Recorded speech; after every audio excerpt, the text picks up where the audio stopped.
Live. Yes, All right, first one on TT5. First one on the Team Top 5 channel. Is it live on you guys' YouTube page? Like, I'm trying to find our YouTube page. It is live. It is totally live. Okay, cool. Sweet. Awesome. We got 5 likes, dudes. Hey, starting good. My mom, my dad, my little brother. Yeah. Let's wait for a little bit more people to get in here. You gave the link to the channel in our thing, right? Here's. Yep, in the description, all of it's there. Yeah. Sweet. Oh, hold on. Would this be the channel? Yep, it is. Yeah. Beautiful. No, it's not. Yeah. Not beautiful. Where is it? Oh, okay, so cool. Oh. Oh. Found it.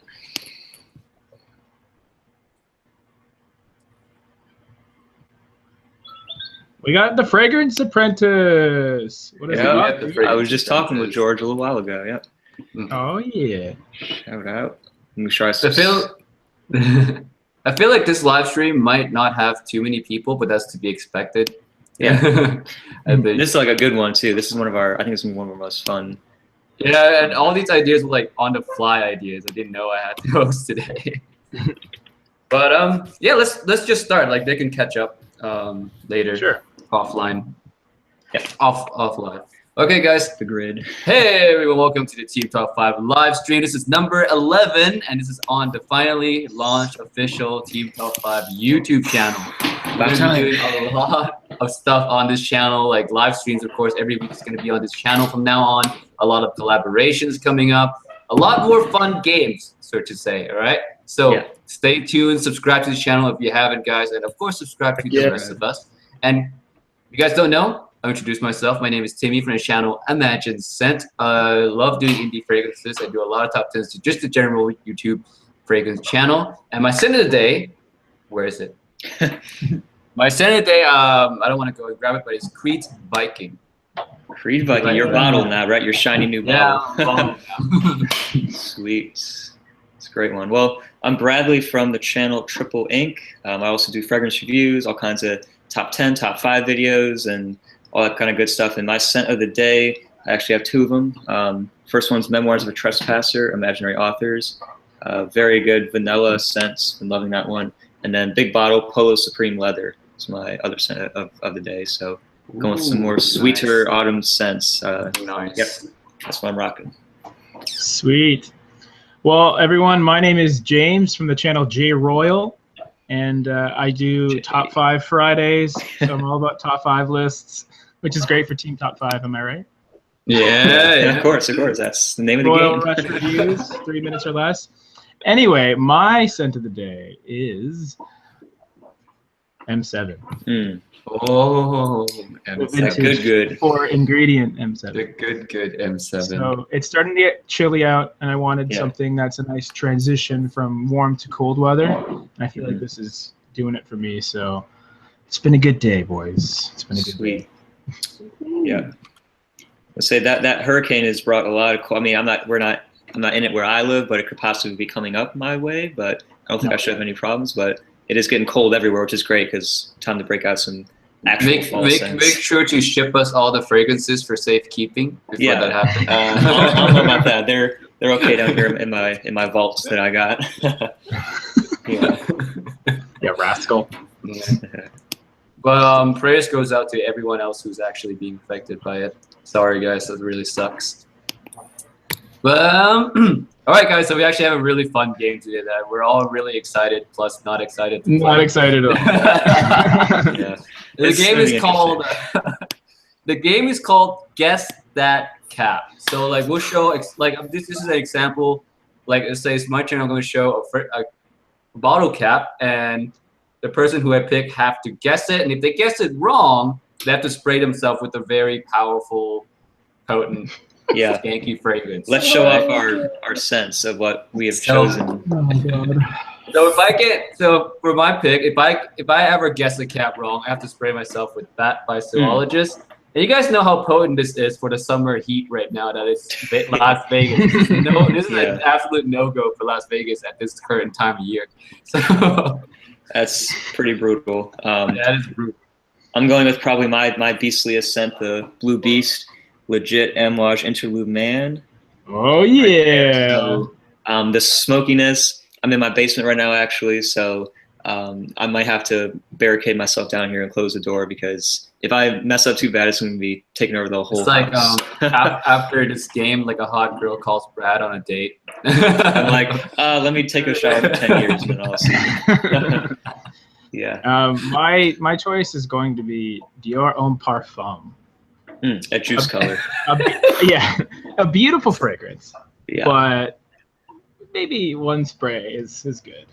But if I screw up, I'm gonna reek. Yeah. I'm looking forward to that. And it's almost I think it's evening time for both of you guys over there too. So it's near bedtime, so have fun. Oh yeah. Yeah. Unfortunately.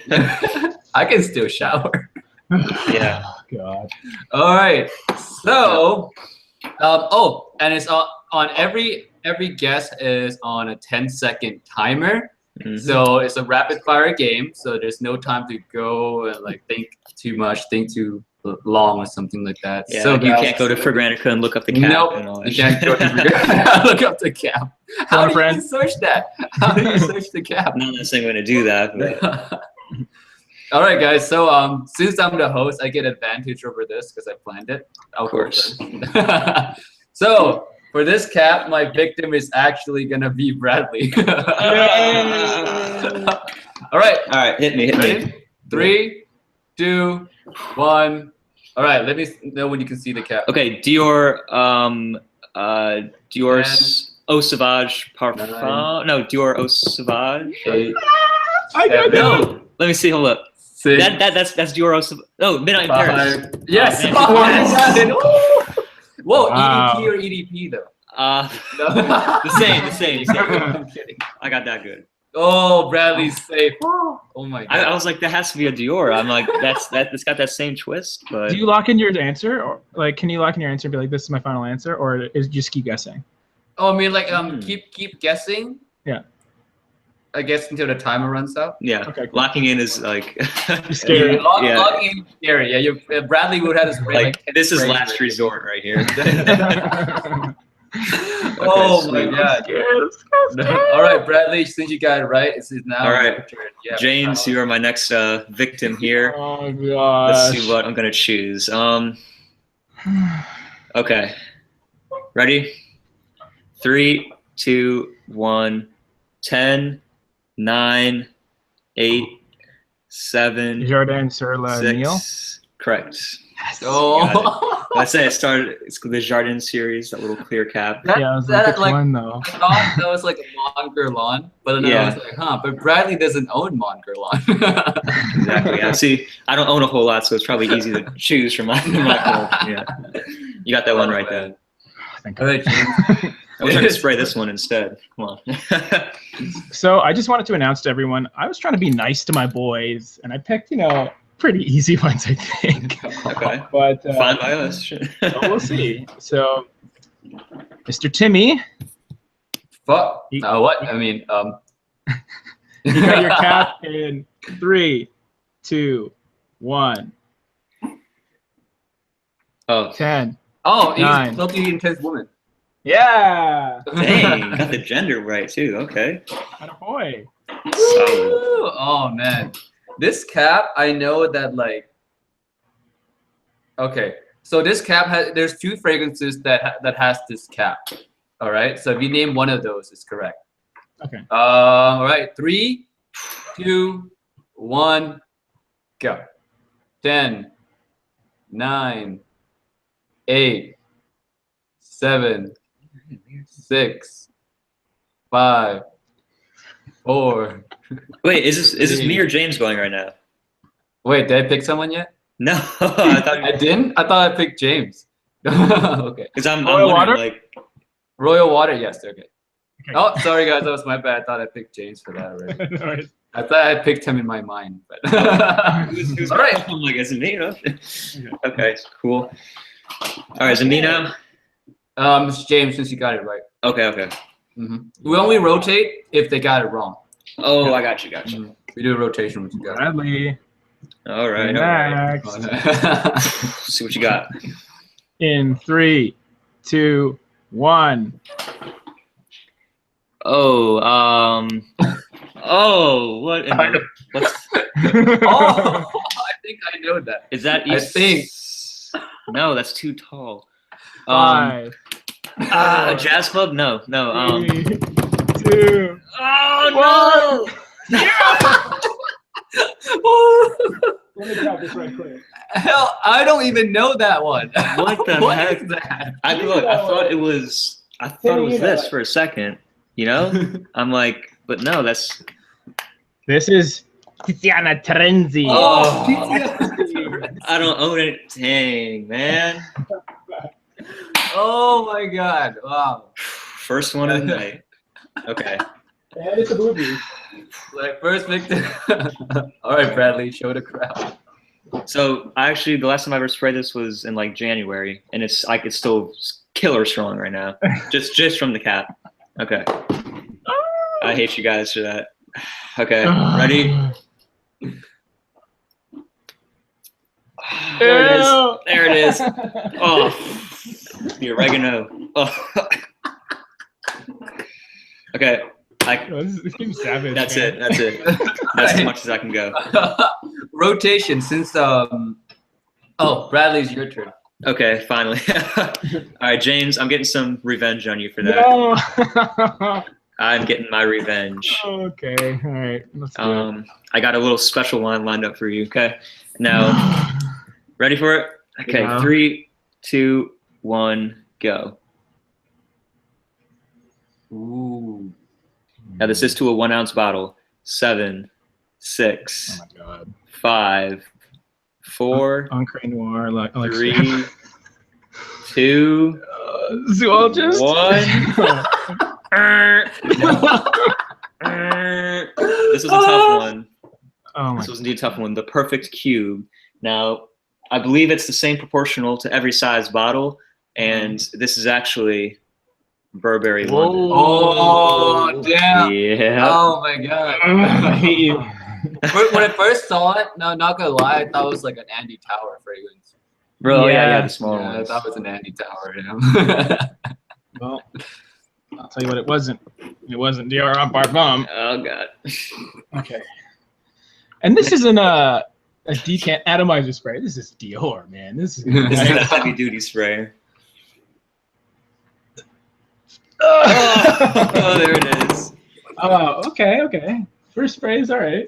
I'm getting smoked out over here. Like, it's Okay. It's a lot of leather. all up in my face. Oh. So it's me, Bradley, then James. Okay, in rotation, James, it's your turn. All right. Let's go back to Timmy. I was like, I'm hoping these guys will just go against each other and I'll be left alone. I was tempted, but this one's pretty simple as well. So hopefully you get it. 3, 2, 1. Timmy. Guerlain, Omidyar. Oh. Parfum. Parfum? Yep. Yeah. At first, I was like, what in the world is that?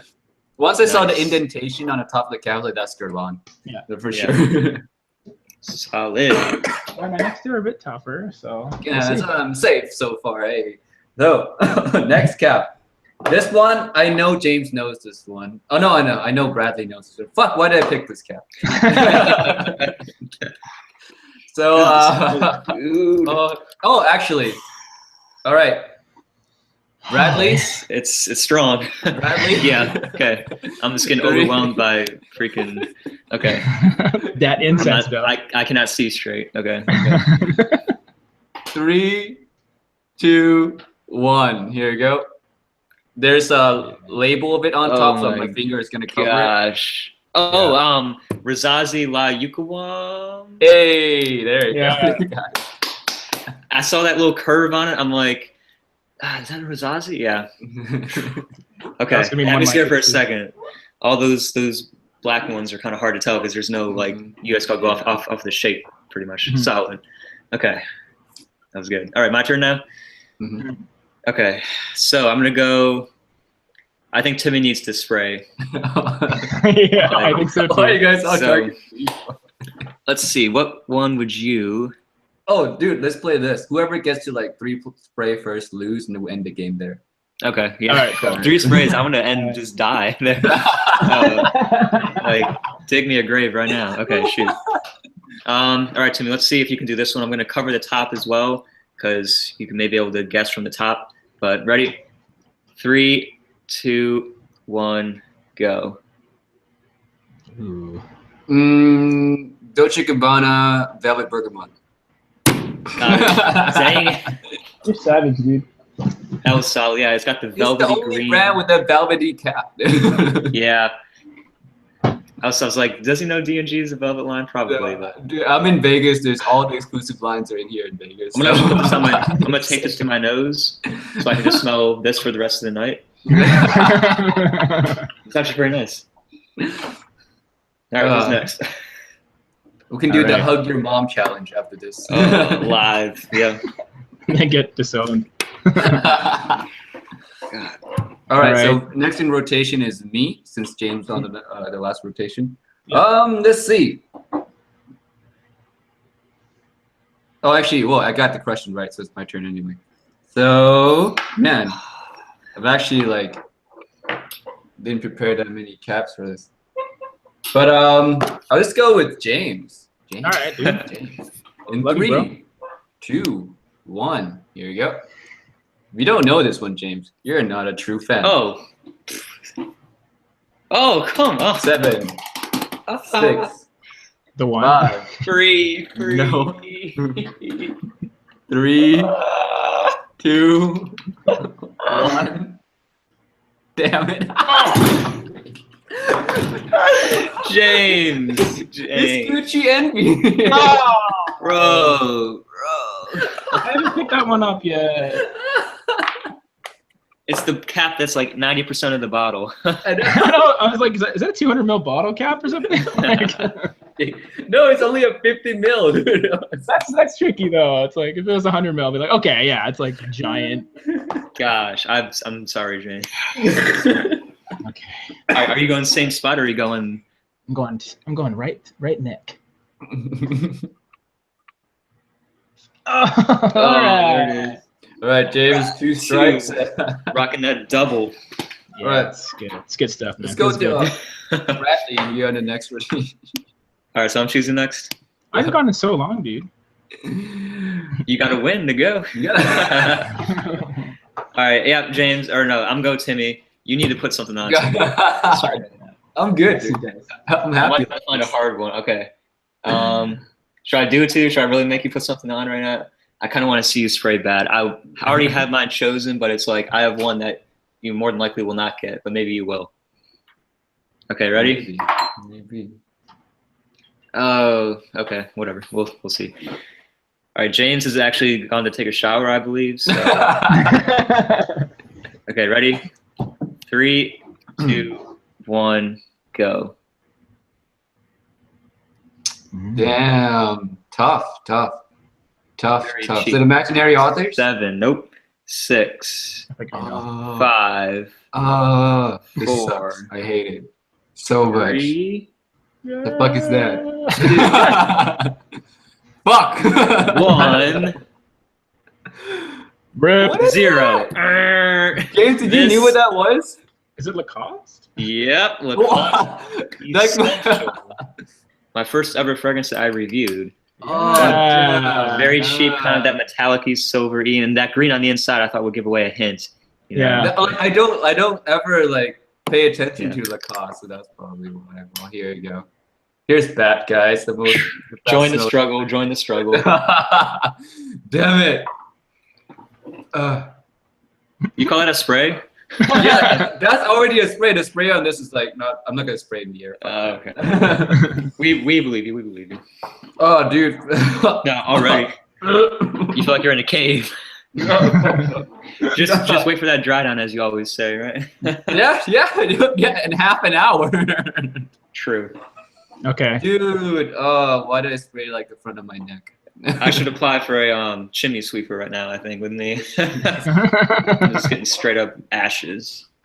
I feel like I'm in a bondage video. Oh, God. All that leather. All right, who's next then? Man. James, you're next. All right. Timmy. What's up, dude? Again? Hey, you better get this one right, Timmy. Back to back within 2 minutes. Oh no, not even. Okay. 3, 2, 1, go. Is that a sprayer? Oh, I know it. I know it too. What the heck is that? I know it. I know it. 5, 4, 3, 2, 1. Yes. Is that costume national? Yes. Because It's it's a a cab that looks sprayer. like a sprayer. Yeah, I was like, it's a freaking sprayer, bro. Like, I don't. That the two brands that I don't care about. You guys. That's why we chose you. Damn it. Okay. Wow. The first one's still strong, dude. Oh man. All right, right here. Oh. Yeah, I heard that Ooh. one. The second wave is coming over. I'm going on a date man. after this, guys. Yeah. This is the most savage live So- stream of all time. 2 strikes for each of you guys, right? Yeah. Yeah. Oh, Bradley, you're behind, bro. I need to catch you up. All right. Next in the rotation is actually, man, I ran out of cap. So, actually, here, what's a good cap? What's a good cap that you might not know? Oh, bro, you might not know this. And this one, you have to guess the fragrance too, Okay. All right. because, I'll give you a hint. You probably know what brand this is, Mm-hmm. but you might not know the fragrance. But well, you know the fragrance, but this is not in the private line. There you go. Okay. I'll give you that. That should give me a little hint. That'll give you a lot of hint. You still get Okay. this wrong. Okay. All right, 3, 2, 1, go. Okay. Dior. So it's not in the private line, right? Nope. What? 10, It's 9, Sauvage? 8. Nope. 7. What? 6. It's not the private line. 5. There's no freaking way. 4. Oh, what? Very cool spray. Very cool spray. Oh, yeah, there we go. Very Yes. cool. Oh, I almost forgot about that. I tried to put that Almost one. got it wrong. I tried to put that one under the rug. You know, I'm just like, that didn't even ever happen from Dior. So, I was like, that's just an imaginary release that was in my Team Cool Spray, man. Damn it. Dude, I'm like, that's huge to be just a Sauvage like thing. And I'm like, are you sure that's not 450 ml Sauvage. right? This is like about the size of the 450 ml bottle, I I think. think it's huge. Yeah. Oh, It's so Oh. close. You had like Heart 1 attack. second left to spare. Oh my god. gotta make it All right. exciting for the stream. Of course. Bradley, your turn. Okay, which one should I just eliminate right now? Well, I'm gonna Come on, dude. save Tim the. It's gonna, if he gets this wrong again, 3 sprays within 5 minutes. That's pretty insane. So That James, I know you're Let's still go, baby. going pretty strong over there with that DHP, but It will last until the Um, next week. I don't know. I've had some kind of hard ones. I'm not sure if you would know this one, but let's say so. I'm gonna give you a pretty good hint with this. So this is a house. All the caps are the same, I believe, and 2 other members of Team Top 5 that are not here at the moment. Actually, both know this one and definitely are quite fond of it. So that should give you a hint a little bit Okay. of the house in general. Okay, ready? 3, 2, 1, go. Acqua di Parma. No, close. Oh. Oh shoot. 9, 8, It's not Frederick Mall. 7, Armani Coat. 6. Nope. It's kind of small. 5, Oh god. 4, Maybe. 3, 2. Uh-oh. Rip. 1. Last chance. How do I not know this? 0. Oh, Dude. yeah. Did you know it, Timmy? I thought it was a Fapon, but I guess it's not a Fapon, right? Or is it Burberry? George's favorite fragrance, practically. George's favorite. Spray? One of his favorite. Manny loves it too. I don't know, dude. That I don't recognize the cap. Duetto, man. Oh, Duetto. Oh, that's a Duetto cap? Yep. Oh, All the same, I'm pretty sure through all their Oh scents. my God. I thought you guys would have gotten that. I'm like, they talk about it all the time. Or I know George does, and Manny likes silver. Yeah, but we never really pay attention to the cap of it, I guess. No. Wow. Have fun, 3 James. strikes. I quit. Oh, wow. It's like it physically hurts. All right. Hold on, Bradley. Let me grab some more caps. Yo, let's go into overtime.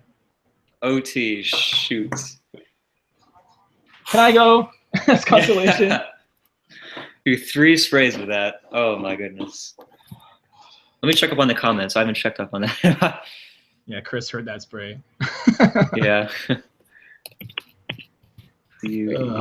God. Wow. I'm steaming over here, man. Steve, is All this the right, most Brad. you've ever done in This is- one wearing? Death match now. I need to take you down. Oh, this is gonna be some kind of like obscure, freaking crazy niche I've never heard of. If I get this one right, I'm gonna stack it. I'm not doing any niche because I know that would be too harsh for you. Okay. I'm still being nice, all right? All right, so Brad, ready? Yeah. 3, 2, 1, go. Oh snap! Prada Loam. Fuck, why is that so easy? All right. Unique shape. I got it. I got that photo realistic memory too. Maybe that would help. Maybe. All right, so I'm duking it 1-on-1 with you now, Timmy. Right? Yeah. Okay. Ready? 3, 2, 1, go. 1821. Sweet tobacco. Yeah, I had a feeling you're gonna get that. All right. I see you. Right. 3, ready? Yeah. 3, 2, 1, go. Oh my gosh, most generic black cap in the world. Oh, is there a logo on top? Yeah, it's a logo on top. Is it 6, Healy? No. 5, no. 4, Frederick Mall. Yes. 3, 2, The most 1. stupid black. That could be a million different things. 0. It's like it's one of your favorites too. You talk about this like a lot. One of my favorites. Okay, I know I already You gave it such high praise in your review. lost. I already lost. Hold up. Oh, is it Aqua de G? I And it was sitting right here in front of me too. Right. Yeah, you're right. That's a dagger. That one hurts. Now we're tied, dude. 2-2. Okay, ready? Does that count? All right, I'm going back in the neck here so I don't have to deal with it. Okay, let me show you guys that. Ready? Oh, there it is. Oh, it's taking over. It's airing out. It's airing out. Okay, let me choose a cap. Are you choking out over there? You good? Yeah, not that. All right. Shoot. How about if we're still tied after 10 minutes? I show you a cap and the first person to get it wins. Okay. Oh, actually, because we're Let's tied right now, Let's just do that now. Yeah. James should do it now. Yeah. And Yeah. whoever gets it first wins. Yes. All right. Boom. Pick a hard one, James. This one's kind of hard. So we'll see if you can get Oh. it. And then the next one is like semi-hard. All right, boys. 3, 2, 1, go. What the? What the fuck is that? Oh, is it a woman's fragrance? No, it's not. No comment. Is that Gucci Bamboo? No. What the literal hell is that? It's not Nemo, is it? No. Is it wood? Wood No, by shut Rashawn? up. Time limit. Come on, timer, please. I'm not gonna get a 5, timer. Okay, 4. sure. Chase Wood. Chase Wood. No! What the? I was thinking like James reviewed it. Or James did. talked about it. Is wood Shades something? Wood. Shades Wood by Armoff. I claim that the timer was not set correctly. It took 20 seconds on that one. No, it was a death match. Whoever got it first. Okay. Enjoy, dude. Oh. All right, ready? I'm just going same spot right on the. Actually, that's probably a bad idea. It's gonna come up in my nose. Let me just go side of the neck. Why not? There it is. Oh, that was a big one. Got on my headphones. My headphones will now smell like Interlude Man forever. Forever. The blue That's just too much. Oh, it's overkill. So that was a fun segment, guys. Yeah. By the way, Steven, if you're still gonna do that, however many sprays of M-Wash challenge. M-Wash, come on, Steve. Dude, 3, I am dead. Like, oh god. Well, all right, guys. Interesting. Yeah. I want to ask you guys right now who are watching, if you guys can share the link to this live stream, please, so we get more people to come in. This is on a new channel, so there's not going to be a lot of people who knows about it. So if you're on it, watching right now, please share the link on the YouTube group or invite your friends in. Tell them, let them know that it's on this channel this week. Yeah. All right. And moving on to the next section, guys. This is What'd you say, dude? Poor Bradley. Bradley's not gonna have a good hour of live stream left here. Yeah, let's make this one a short one so I can. I'm having a great live stream. I'm just buzzing off these fumes. Yeah, these fumes. The few sprays of bat, like my nose is dead now. Your body's like, nope. Yeah. Not doing that. I'm gonna do a direct injection. right into the skin. No, Brad, don't give away the next live stream idea. Frag Junkies 101. Frag Junkie 101. Real talk. All right, so the next segment, we have the segment called Attack of the Clones. And this is all going to be questions about clones. I picked up 4 really big questions about clone houses and clones in general, and for you guys to give some thoughts on it. And the first question is, should we buy clones or should we buy the real thing? Bradley? So, very interesting question. I've not really struggled with this, but I've been on both sides of the spectrum, sort of. When I first started, it was definitely the clones were a great thing because I was just getting into it, and niche was kind of like a big, scary world. You know, these very expensive scents that I didn't know too much about, and it was like these clone houses would get something pretty similar at a much discounted price, and trying to like replicate the scent, I guess. And for the most part, from what I've smelled, a lot of them are like fairly accurate representations, I guess, for the price that you're getting. But I think it's something that you have to choose. I would say if you're just starting off and you're looking just to kind of smell a little bit of everything, I think the clone houses, and there are some good ones out there and there are some definitely like really bad ones. So it's kind of difficult to choose. But once you sort of get into it a little bit more, I think you'll come to appreciate the hard work that goes into the niche fragrances, the ingredients as well. I don't know, it's pretty tough, but now, like as of right now in my journey, I would definitely go for the real deal instead of clones, and that could go for designers as well, I guess. Yeah. Okay, cool. I definitely agree with some of that. Like if you don't have a lot of money, there's no shame in buying clones. Like even if you have a lot of money, there's no shame in buying clones at all. We gotta save money sometimes. Yeah. We have other stuff in our lives too. True. Mm-hmm. All right, James, what do you think? The clone master himself. I'm the clone master. No, I talk about clones quite a bit. So, yeah, I started my fragrance journey with a lot of clones. I had a ton of Armoff, a few Versace, some Rand Tradition, and I think definitely if you're first starting out and you want to have an idea of what a niche fragrance may smell like, at least in its profile, it's a great starting point. And then as you get more serious into it, you can kind of upgrade to the real thing, as I did. I almost, even now at this point in my fragrance journey, I kind of like the clones that aren't like trying to replicate it exactly. Like there's some clone houses that really try and match it, others that deviate slightly. And I like the slight deviations because you actually get something unique and a little bit different while still having the stuff that you like about the real one. One notable one would be Club de Nuit Intense Man. It's harsher, it's a bit smokier, it's more citrus than Aventus, but I like it you know, for the cold weather more so than, you know, a fresh batch of Aventus. So there are some clones that really bring their own thing, which is pretty cool. And again, you can't argue with the price, right? So yeah, I don't think there's any shame in it, and unless you're getting Chris Designer and Savage, which is just like straight garbage. But. Oh man, how do you even come across them anyway? I was getting some 50-cent chocolate bars at the dollar store, and I saw a fragrance rack. There was a Greet Rocky Mountain Water. Chris Designer Savage. Greet. Yeah. Oh, that's funny. So. Oh man.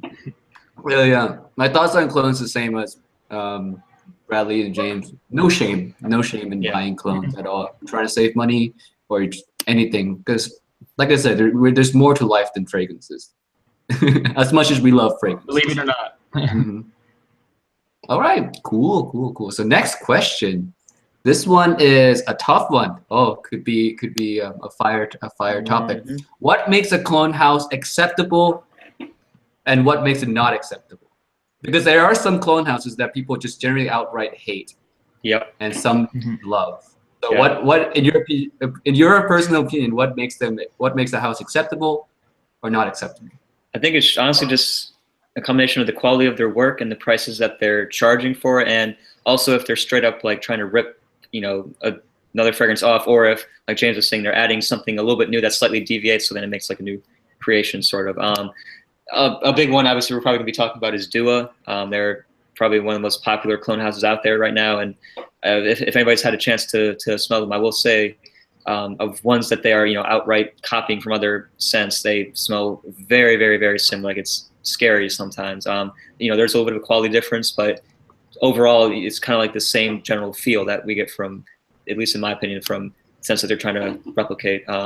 But what makes them acceptable, like, I know some people don't like the prices of Dua, you know, saying 30 mil for like, what, $60, $70 is, you know, a little bit too high of a price when you could go and get the real thing for almost an equivalent, but you just have to buy a bigger bottle. I think it's like, at the end of the day, is it good quality stuff? Are you happy with it? Does it perform? Does it do everything that you want it to do? And if it does, and I think it's a go, but if they're trying to blatantly rip something off, you know, charging way exorbitant amount of prices, and it's, I don't know, it's kind of a hard question to answer, I think. Yeah, I get that. I understand what you mean. So, James, thoughts? So, I mean, the first thing, but like first and foremost, is the price discrepancy between what they're cloning and the clone, right? So, you know, when you can get Aventus for $1 billion per bottle, or you can get Rand Tradition Instruction 2 for like 25, you can get it up to Intense Man for 30. That's cool.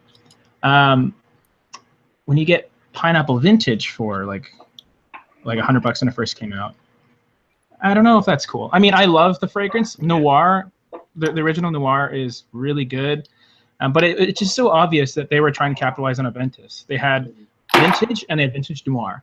They tried to appeal to the fruity people and then the smoky people, you know. So, and that was just a clear money grab, because when they first launched, the prices were pretty up there. Now they've come down, which is awesome. And I don't want to knock the house, because again, I have fond memories using Pineapple Vintage Noir on vacation and things like that.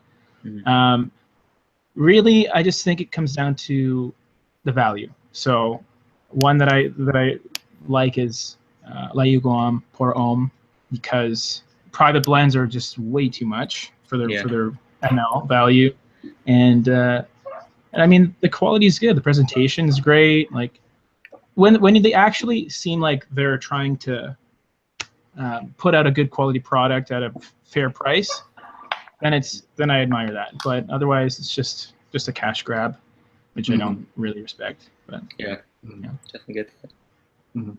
I think we all have like really similar opinion. Like, I think it's the quality and the price, essentially. Yeah. Like, when you look at other clone houses, famous ones that people really love, like Armaf, you know, Armaf, Rasasi, that do really, really good quality clones.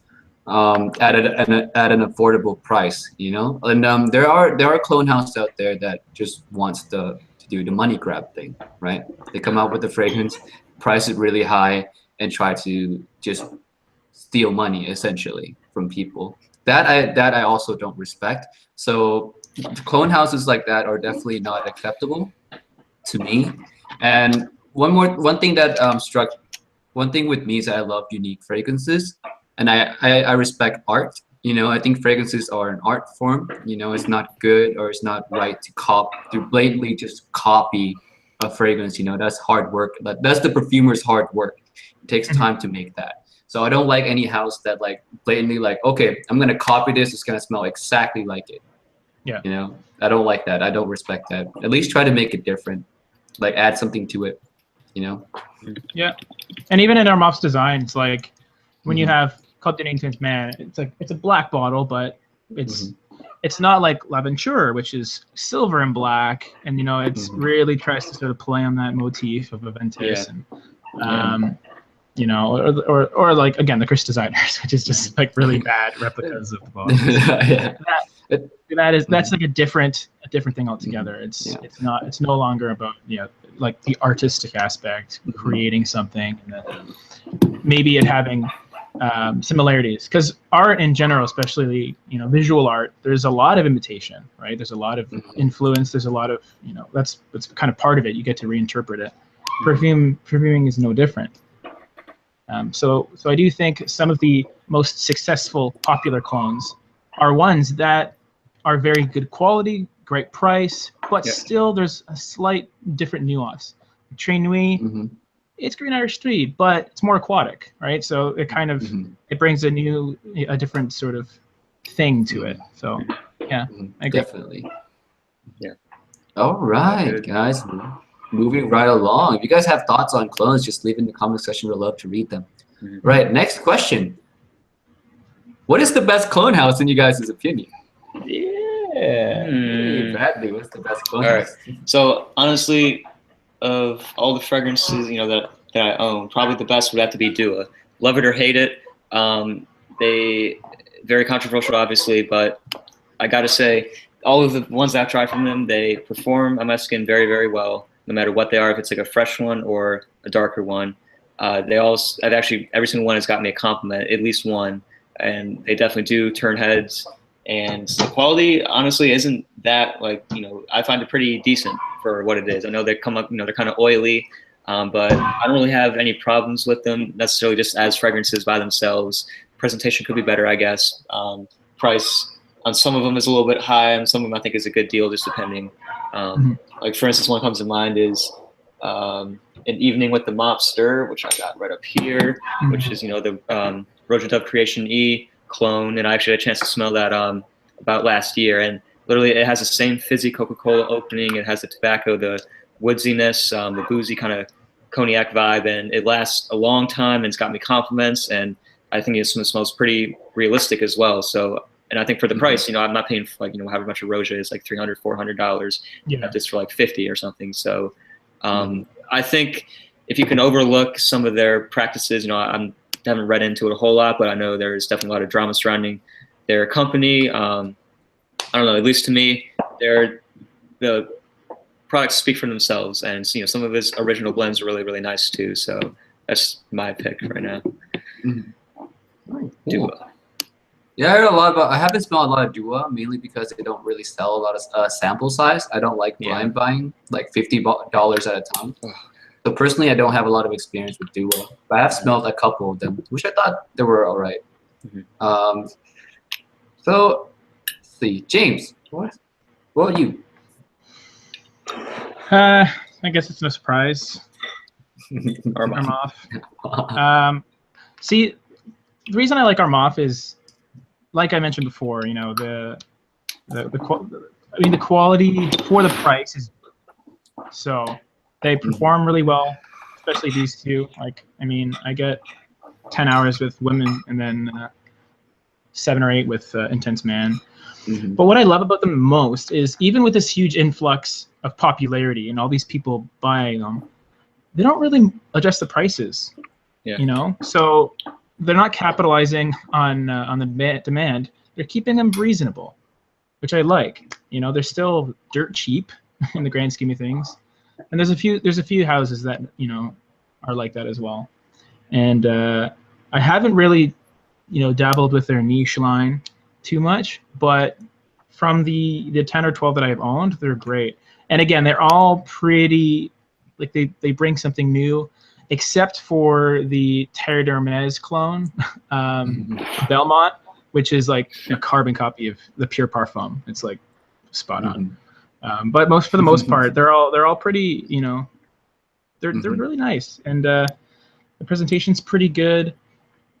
And again, it's just a great way to start a collection, in my opinion, because you get a nice variety at a very low cost, and they're like nice bottles. They're not little like nail polish bottles. The other one. So no offense to Dua, but I'm a collector, and I like bottles, you know. So Dua's gonna disconnect James. Yeah, you know what? But I respect the hustle. So. The hustle. Yeah. But definitely, for me, I don't own a lot of clone. I have Club D Intense, but that's not even mine. I borrowed that from a buddy to review. So I think I have the least experience with Clone House out of everyone here. To me, the best one so far, just judging by the price of on price and words of mouth alone, I have to go with Armaf. There's so many people who love Armaf to me, and the price is always under $30. So I have to respect that. It's very, very cheap, and the quality from one that I've smelled, they're all very nice. So for me, it has to be Armaf, just because I don't have many experience with any other houses. And a lot of people will complain that, oh, but Armaf has that awful opening. It's like, to that I say, it's not that awful. Yes, it's synthetic, but again, it's gone in 5-10 minutes. And you know, 5-10 minutes, you know, compared to 7 hours and 50 minutes of pretty good performance, I don't know. I'm more worried about a shitty dry down. Yeah, that's what a bad dry down. I'm more worried about that. Bad opening, nah, not too much. How about this Dior Homme Parfum dry down? He's giving me weird looks like that. He's like, what the heck is this smell? Your cat's like, what the hell do you smell like? What is that? What fragrance? Yeah. I have Viking mixed bat right now. It's not a good combination. Bat Viking. It's like a Viking dressed up in a Batman. Not good. Yeah. All right. How are we all feeling right now, by the way, too? We're all feeling good? Very lightheaded. Yeah. James probably had it worse, because that fragrance of his is the strongest. You're probably, yeah. Leather taking over. And he has 3 sprays on, so. I have to go change my smoke detector right there, actually, too. It's going to start beeping in a minute. Good. Guys, if you guys are, you guys can feel free to ask questions right now, or save them and answer them during the Q&A section. So if you guys have questions, just ask them. Just type them out. We'll save them. For sure. All right. Last question on the Attack of the Clones series. Is the existence of clone houses good or bad? Should they exist or should they not exist? Do they bring more positive good or more negative to the community? What do you think? Well, negative or positive to the community. So I think it does initially bring in a lot of, you know, well, we've all done videos on clone houses before, right? And just on clone fragrances before. I mean, they get a fair amount of views, I would say. They're, you know, a pretty hot topic, because the whole concept behind them, I think, is, you know, why not just try and take something that's a very successful fragrance and almost exactly replicate it. Maybe you'll use a little bit less quality or different packaging or whatever, and sell for a fraction of the price, and sell quantity over quality instead of quality over quantity, I guess. And in the short run, if you look at it in terms of people who are just brand new to the community and who are just coming in, I think it's good, because it's going to get them sort of getting a bunch of different fragrances and sort of trying everything else. So then they can eventually realize that, you know, clone houses are okay, but then they can graduate then to the actual thing. Because I know that's what I'm probably going to do with a lot of my clone bottles. You know, I'm eventually going to upgrade to the real deal, because I liked it, but it's like I'm at the point now where I want the actual real bottle, I guess, if that makes sense. So I think they are overall beneficial in a way. I know a lot of people maybe not like that, but at the end of the day, I think that they do some good for the community. They bring in some new faces and kind of get a lot of people talking about a certain scent. And actually, it may even drive up the popularity of the actual fragrance that it's replicating too in some cases. Like I feel like Aventus got even more popular since all these clones have come out of it pretty much. I don't know if that's just me, because then people realize that Aventus still is the best. So they'll just go back to that one, you know? So it's kind of interesting how it works, but yeah, that's what I would say. So more positive than negative. All right. James? I believe in capitalism. I believe in a free market, and I mean, sure, you can get an authentic Coach bag, or you can walk the streets of New York and get a really good copy of one. I think, I mean, all that's fair, and in regards to its direct influence on the community, yeah, it's a great alternative for people that don't really have the $500 to spend retail on a fragrance. Sure, there is the argument that, oh, but why don't you get a decant of the real thing, for a much cheaper price? And to that I say, well, first of all, a lot of people don't know about, decants and things like that. And secondly, it's, there's a lot of people that, just have a couple fragrances, and, they're not crazy big collectors like a lot of us. So they want, a couple bottles that they can rotate through. And, some of these houses, they're getting pretty good. So I think there's always going to be people that are just going to want the best, that are just going to go straight for the niche stuff because that's what they love. It's usually the more experienced people that, want have a more experienced nose, I suppose. And I also find that once you have experienced the real thing, then going back to a clone is very difficult. It's kind of what I've been experiencing with Pure Havana and Naxos, as you guys know. It's hard to reach that, man. But overall, I mean, I think it's great, because if we lived in a world of just creeds, we'd all be broke. Yeah, that's true. Definitely. Go free market. Hey, from a capitalism point of view, it's great. For me, I agree with both of you guys very much, especially with Bradley. I think for me, they're a great gateway to niche fragrances. It's that gateway drug. Yeah, it's the gateway drug to niche fragrances. Because niche is like you mentioned before, it's a scary world with the high prices and scary smells. It's not everyone can get into it, but having the option to buy a cheaper clone, get someone into the community, get someone into trying niche fragrances, into expanding their horizons more in a more accessible way, and thus in the long run adds just so many more people to our community, So which is great. We need to grow this community. So from a community standpoint, I think Clone Houses does a lot more good than bad. But because when there's a bad clone house, everyone straight up shit on it right away. We're not dumb. We all help each other, find the best clones and stuff like that. So there's really little chance of a bad clone house ever popping off without us stopping it. So that's good. We'll always go with the cheapest, most high quality ones, I think. Yeah. I think just to wrap up this conversation, I think clone houses are great.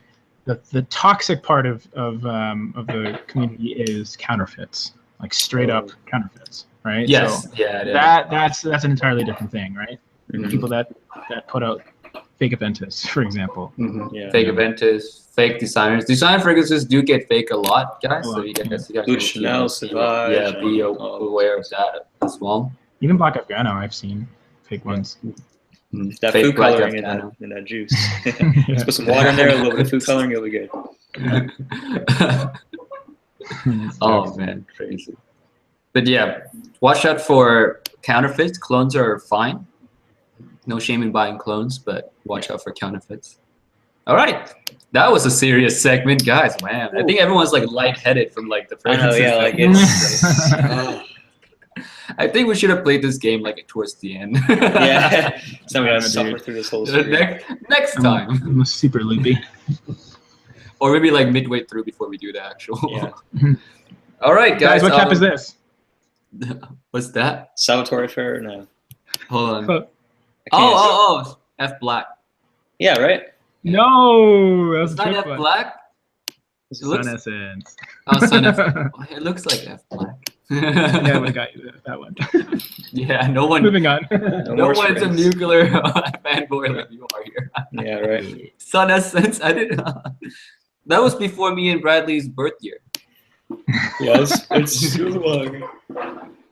I'll teach you whippersnappers. All right. Next section is called hype or bust new releases, and I'm aware that a lot of these new releases, not all of us have smelled. Yeah. But, so we're just gonna give like, you know how we do the news section. So we're just gonna get, if you haven't smelled it, just give your thoughts on it. You know, what do you think? Are you excited about it? This or that? Or do you think it's gonna be a hype or bust based on what you know currently about it? Yeah. All right. So first fragrance, we're gonna talk about Why by Yves Saint Laurent. Who? Why not, dude? What? Who won? Next, the flanker is called What by Yves Saint Laurent. What? What's Pourquoi? over screen? Yeah. Okay. I actually have not smelled this one yet. I do not believe it's available where I'm at, or at least I haven't seen it in any of the, like Macy's or Sephora that would maybe carry that. Oh, is that Nordstrom? Oh, is that Nordstrom's? There's one up in DC, but I don't get up there as much as I would like to.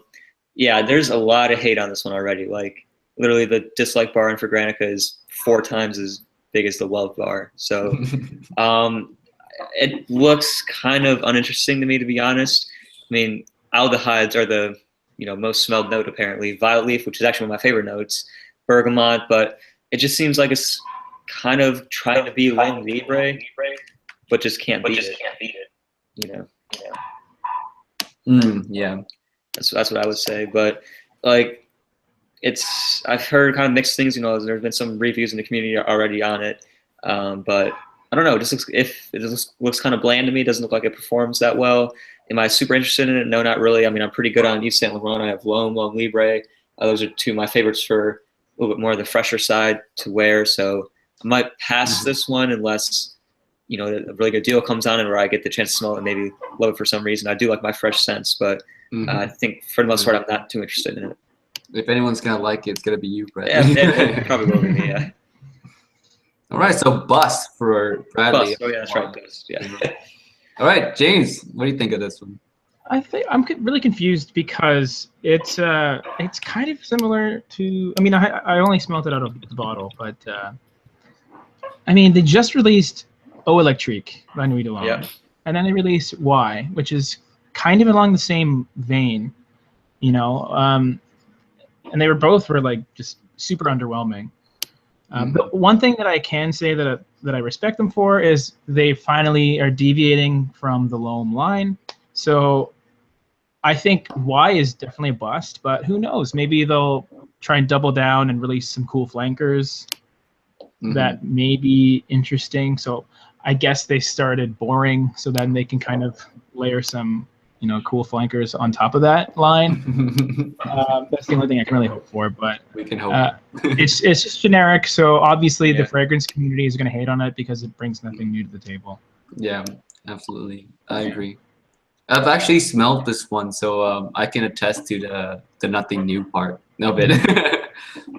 It is a nice fragrance. It's mass pleasing, but like everyone said, nothing new at all, which was really not that exciting.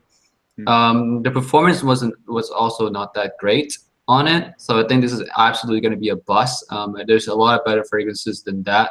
I think this is YSL's like maybe I wouldn't say answer to the Sauvage hype, because it doesn't smell like Sauvage. It doesn't smell like anything like that.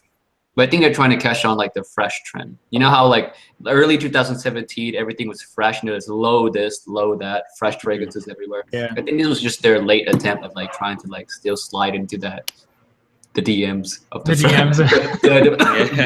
the fresh market, which came a little too late. Came a little too late, and it's just, like I said, nothing interesting. So for me, it's a bust.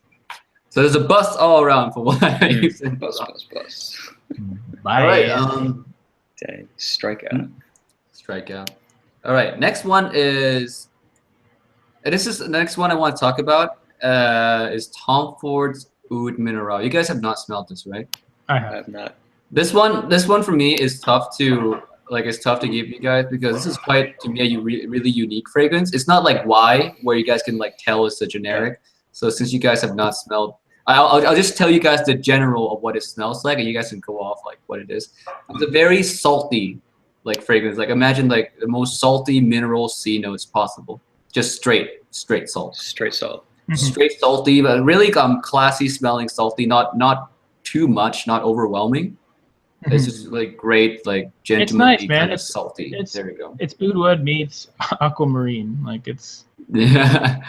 Like it does not have a lot of sweetness. Mainly, the main thing about it is the salty minerals. Yeah. So my question is, have you guys smelled Costa Azura from the private blends also? Yes. Yeah. Does it smell similar to that whatsoever? Because that's like it almost looks exactly like that to me. I think Oud Mineral is saltier. Like Really? it's one of the saltiest fragrances I know. Yeah. Like Marin salty, pretty much. some Marin salty. Yeah, there you go. But like not that fresh, just gentlemanly salty. It's not fresh, yeah. That's all I can really explain to you guys. So Bradley, what do you think of this one? It looks pretty interesting. See, what gets me is like you can tell it's gonna be a darker scent because it's in that darker style bottle. You know, it's not part of like the Neroli Portofino collection Tom Ford where they have like really nice blue colored bottle or whatever. So it does look like it's gonna be a relatively heavy hitter. And you see salty notes, aquatic, seaweed as well. So, you know, I do love my aquatic scents. So maybe this one is one of those aquatics that you can actually dress up because a lot of times the aquatics will go in the direction of very fun, casual, playful, sort of to the beach. Let's, you know, kind of sort of that direction. So it's kind of rare to find those aquatics that are actually a little more serious, more mature, if you will. Like to me, the only one that comes to mind is I wore it a couple days ago, Imaginary Authors, Every Storm is Serenade, actually, I think it was. Yeah. And that one's like nice, a little more of a mature aquatic scent. So maybe it'll be cool to try that one. Next time I'm in a Tom Ford area that has all of them, I'll definitely give this one a try. It seems very interesting. Yeah, funny you say that about formal settings. Like when I went to smell it, my little brother was there with me. He actually really liked it. He said he would wear it in a suit. Is he in the fragrances at all? Oh, he's into like designer fragrances. He usually just flat out hate niche fragrances. Yeah. But with that one, it really surprised me that he liked Oud Mineral because to me that's a very niche smelling fragrance. But he said he would wear it in a suit like right off the bat. I didn't ask him. He said he'd wear that with the suit. So it's funny you say that actually. So James, what do you think? I have smelt it, and I really liked it. You know, I thought it was. I mean, the thing that was confusing for me was the amount of releases that came out from Tom Ford all at once. You know, we had, you know, Oud Mineral, and then of course Tobacco Oud and Oud Wood Intense, and then fucking fabulous. And Noir Anthracite. It was just a barrage of all these Tom Fords, right? So I was concerned that it would just kind of get lost in the shuffle. In the shuffle, exactly. But yeah, it's not what I expected at all, and it is pretty unique, and it's I think it's really pleasant. I do like it more than Oud Wood Intense, which I got a sample of. And just, again, very different fragrances, but just comparing those two oud releases from Tom Ford, it's great. It's unique. I wouldn't say mass appealing, but yeah, I know. I really like it. So thumbs up. All right. So hype from James. Oh, wait, so the hype or bust from? Oh, it's gonna be hype for me. Yeah. Okay, hype. Awesome. Any Tom Ford, unless it's like really screwed up, is gonna be a hype. So all the vert line basically bust. Yeah. I like the vert line. All right. So for me, this is one of the fragrances that I do want to own because it's just so unique. I've never had a fragrance that salty before. And not that salty in a bad way. Like, I don't know. When I first smelled it, it definitely intrigued me. I'm like, it's definitely marine mineral sea salt, like sweetened and stuff like that. I would wear it in a suit. Probably the only occasion I would actually wear it. I don't see it in any other occasion, but you know, dressed up. That's how it smells, at least to my taste, anyway. I would say this is one of the more unique one in the Tom Ford line. But then again, Tom Ford's released unique fragrances anyway. A lot of them were unique. But Oud Mineral, what James said with Oud Wood Intense, I smell Oud Wood Intense as well. Not a fan of Oud Wood Intense personally. I think I like the original Oud Wood much better than Oud Wood. Yeah. I think how is that one, by the way? So like, what makes it different? Like, is it stronger than Oud Wood, or did they change up some of the notes, make it sweeter? I think it's way more woody than Right. It's like, more dry. Yeah, less in a bad sweet. way. because Okay. why Oud Wood's amazing is it's accessible. It's Yeah. easy to wear. It's an easy to wear Oud. So by making it intense, you kind of lose the whole point of it, in my opinion. Mm-hmm. Definitely, that's what I felt too. It's too strong. It's too much. It's I don't know. Just not a fan. Oud Mineral is definitely a really great release. I would say even better than the latest release, which was all gone now. Yeah. So yeah, definite hype for me on that one. All right, this next fragrance, I'm really debating on whether to do this one or not. I think I'm just gonna scrap it. You guys saw it on the list already. Yeah. I'm gonna scrap that one. Yeah. So instead of that, we're gonna do another Tom Ford because Tom Ford released so many lately. Then we're gonna do Tom Ford Anthracite. Yeah. Mm-hmm. I think we all smelled that, right? Anthracite. Yeah. All right, Bradley. It did remind me a lot of the original Noir EDP, which I did enjoy, but to me it smells a little bit flat. I don't know if you guys got that, but like for some reason it's kind of hard to explain. I only smelled it very briefly. It was just one time. I just happened to spray it. I didn't get a whole lot, but at least from the opening, I wasn't the biggest fan of it. It's very, very complex. It's kind of had this same sort of a vibe that I got from the EDP, but it just didn't. It lacked a little bit of depth. It came off again, kind of that powdery, and it maybe a little bit darker almost. I'm not too sure how I feel about that. I haven't tested it too much, but I wasn't impressed from the very opening. I was going to say, so it's going to be a bust, but like a light bust for me so far. A light bust. Okay. Yeah, that sounds very wrong, but yeah, it's not the. I don't know. What do you guys think about it? James?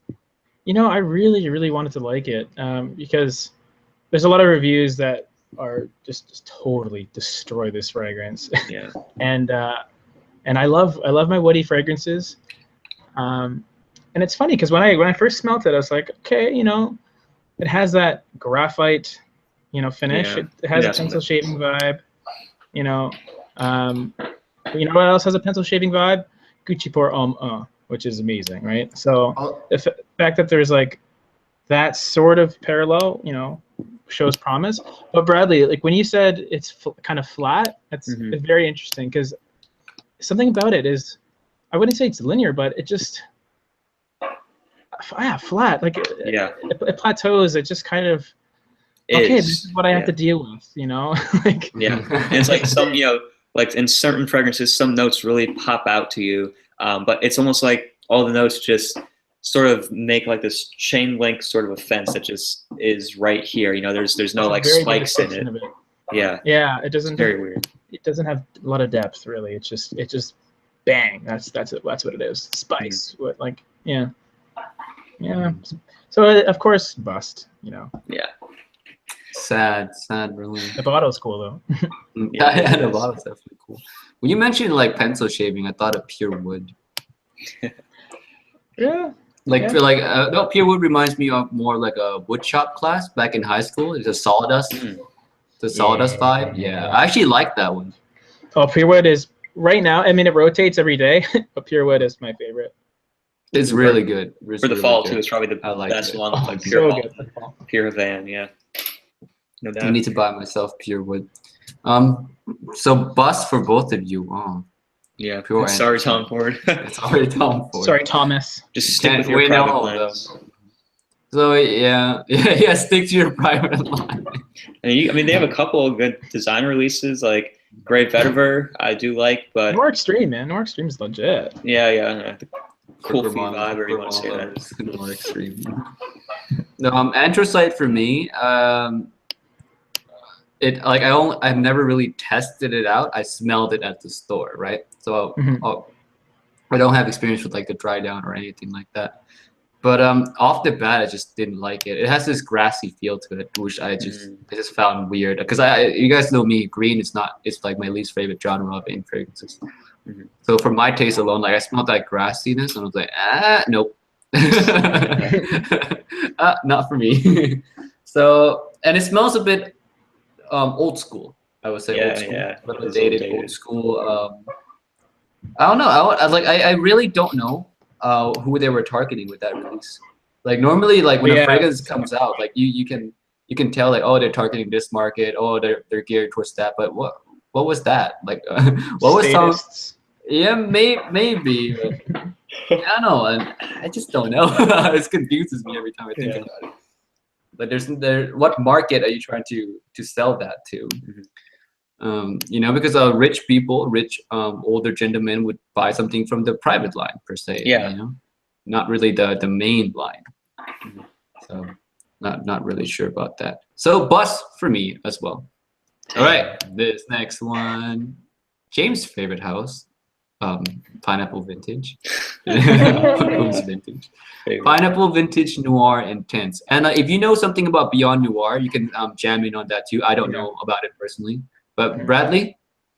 Yeah, so they sent me, actually, that's funny. Yesterday, I got off of work, you know, it came over like 11 or something, and there's a package here. They apparently sent me this out of nowhere, the Noir by itself. They sent me like the regular Intense and then the Noir Intense, and then I guess maybe they forgot to send me this one, so they sent me this one. But this is actually my favorite now. It's kind of a side note.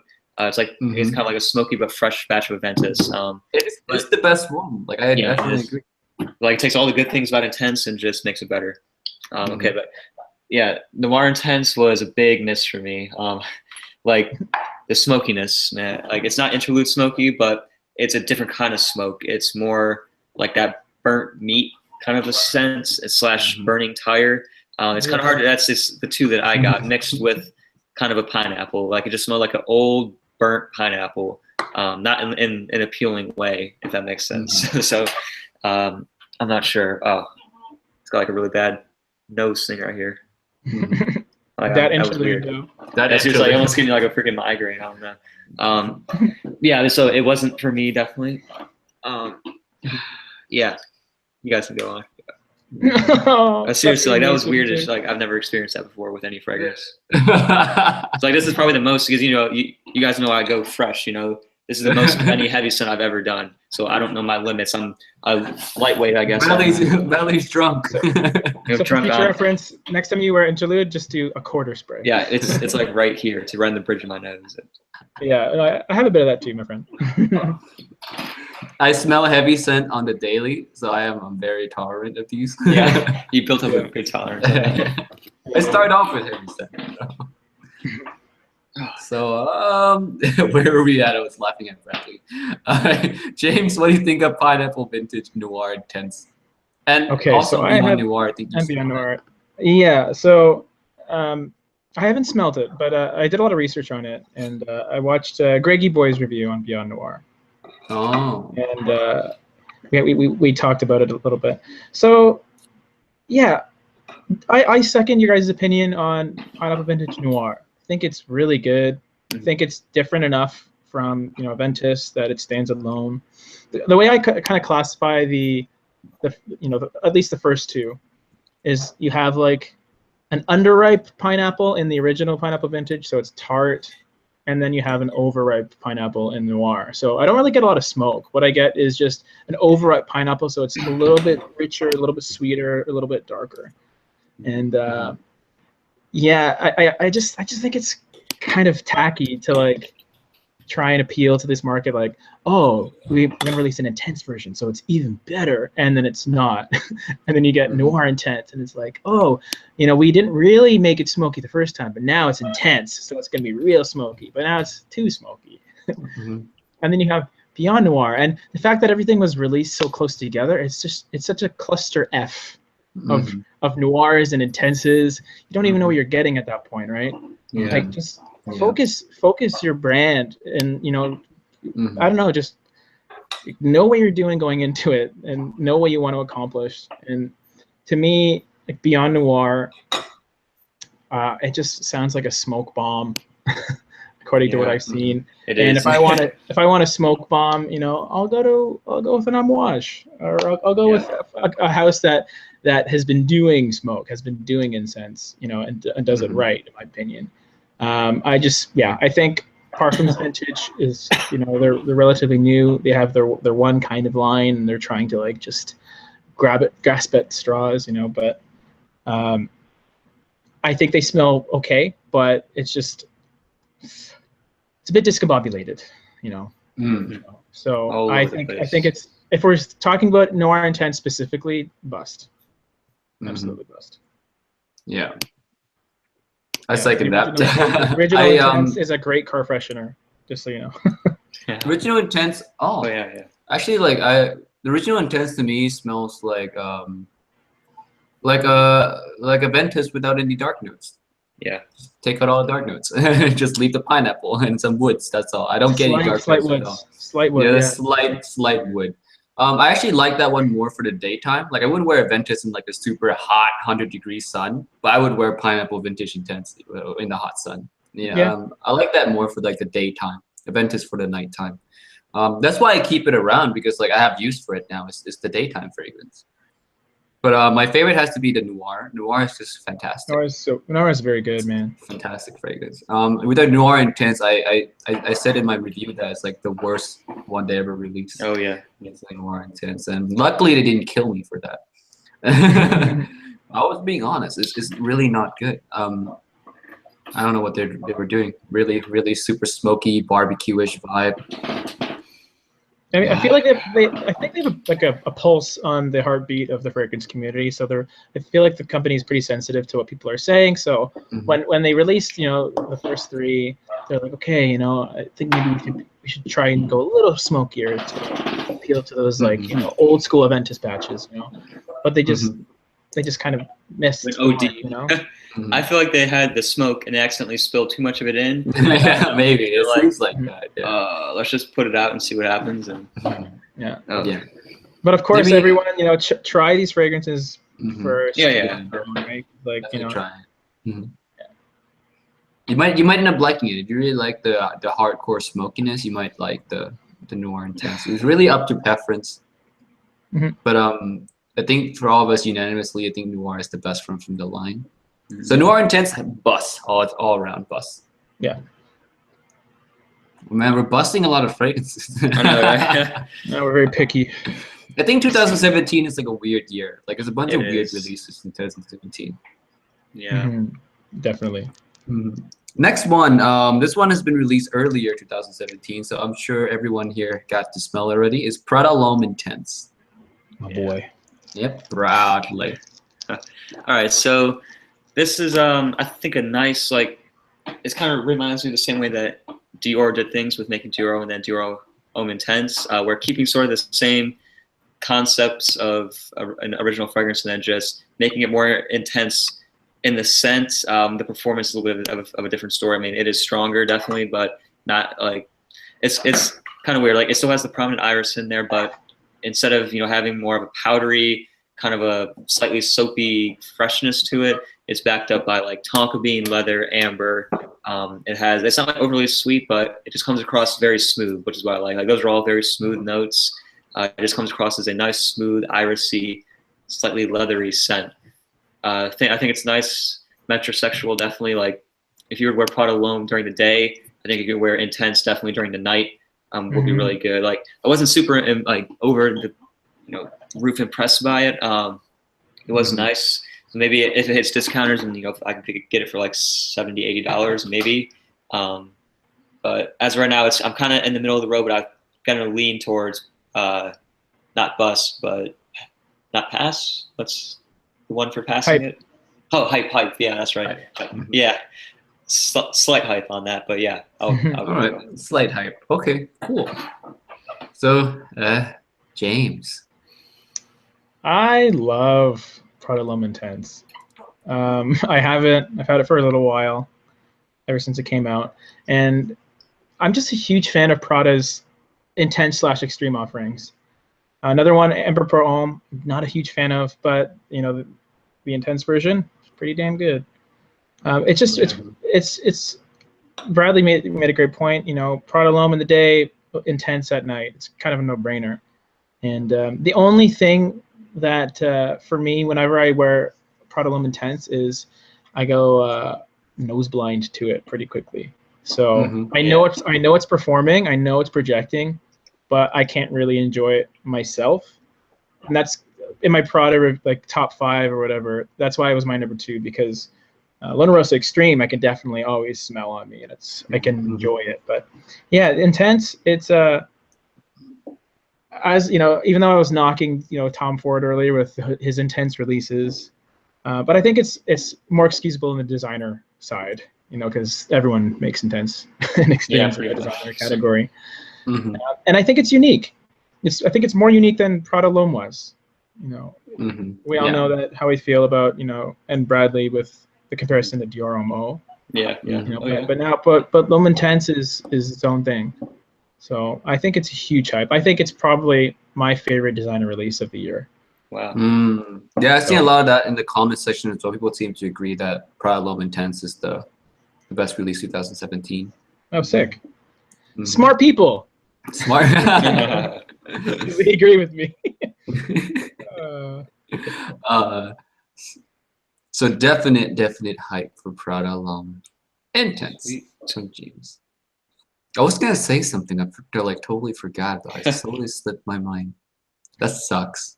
Oh well. What I think about Prada L'Homme Intense. This one to me initially wasn't my favorite. I wore it out. I wore out a sample of it, and it was nice. It was alright, But I didn't outright dislike it, Like I thought it was a good fragrance. I think it just didn't gear towards my personal taste all that much. Still a great fragrance. I think it's the patchouli and leather is just a little bit much for me. Yeah. Yeah, it's not my favorite. But it's not a bad fragrance. I wouldn't give it a bust. Like I would give it a hype because there's a lot of things that it's like James said, it's quite a unique fragrance. I'm not smelling anything like it or too similar to it. Plus it has a lot of usage at nighttime, like formal nights, maybe even nights out occasion as well. If you're that type of gentlemanly guy, you wear this on a nights out, it works for you. It has a lot of usage. Yeah, so definitely hype, just not for me, not for my taste, but definite hype. Cool, dude. All right, this next one, like I was hoping like Manny and Gents would be here in time for this because I know they smelled it, but I don't think any of us smelled the next one. No, Paco Rabanne's Pure Excess. I don't think any George on for that. Yeah, George. Like I was hoping like one of those guys at least would be on for this, but we could skip it. Yeah. We could skip this for now, since we don't know it. This next one I know that at least both of us smelled. 2 of us smelled it. This one's Creed Viking. Oh. Hype or bust?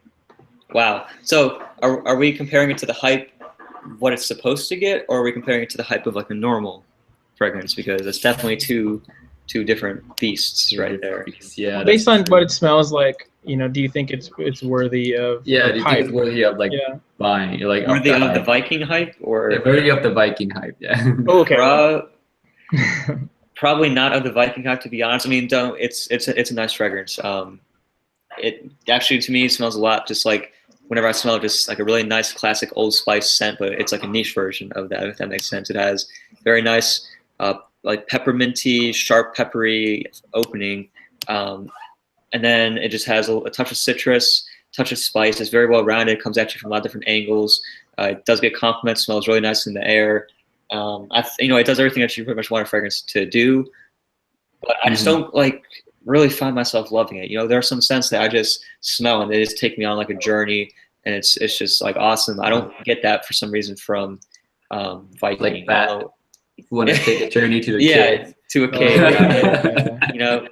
It just doesn't like really bring out any kind of emotion in me, and I feel like it's really cool when fragrances do that, when they can actually bring out an emotion, whether it be good or bad in you. But it's those ones that are just kind of middle of the road that I tend to not really kind of gravitate to. Indifferent to. Yeah, exactly. Like I will usually go to stuff that I really just brings out a strong emotion, like whether it be a memory of something that I smelled a long time ago that is now recaptured in this, or whether it be if it takes me to a different time and a place, or if I just really like the smell of it, So I just get none of those things from that scent. But if you're looking for compliments, versatility, relatively good performance, I guess, but the price tag too. So I mean, there's kind of pull and push with this one.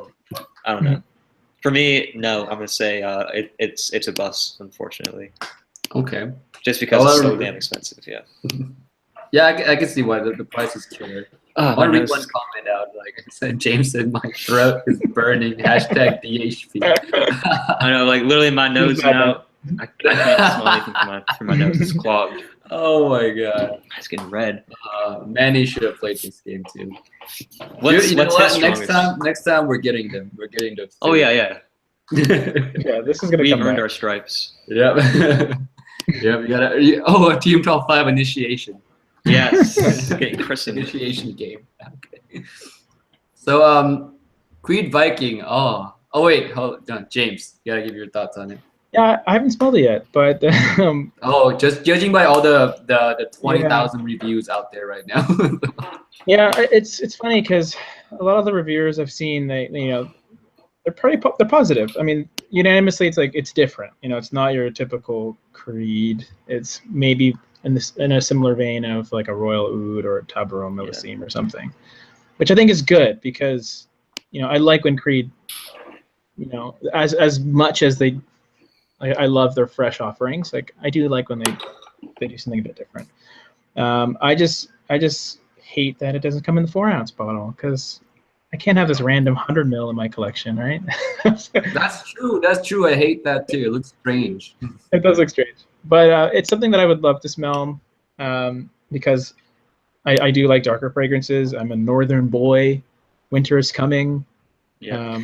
Game of Thrones, right? But I'm definitely not paying retail, as most people aren't, unless if you're a certain someone. No clue who that is. So for James, for now, a bust, right? Because of the price. Yeah, I think okay. So because of the Creed Viking hype, total bust. Because even watching the reviewers, even though they're saying they're liking it, I can read their facial expressions, and they're just kind of like, oh, like a little underwhelmed. You can kind of feel it, right? But I think just from a juice standpoint, it sounds like a hype. He sounds like boy. Yeah. Run. But I won't be hyping it. So overall, bust. All right.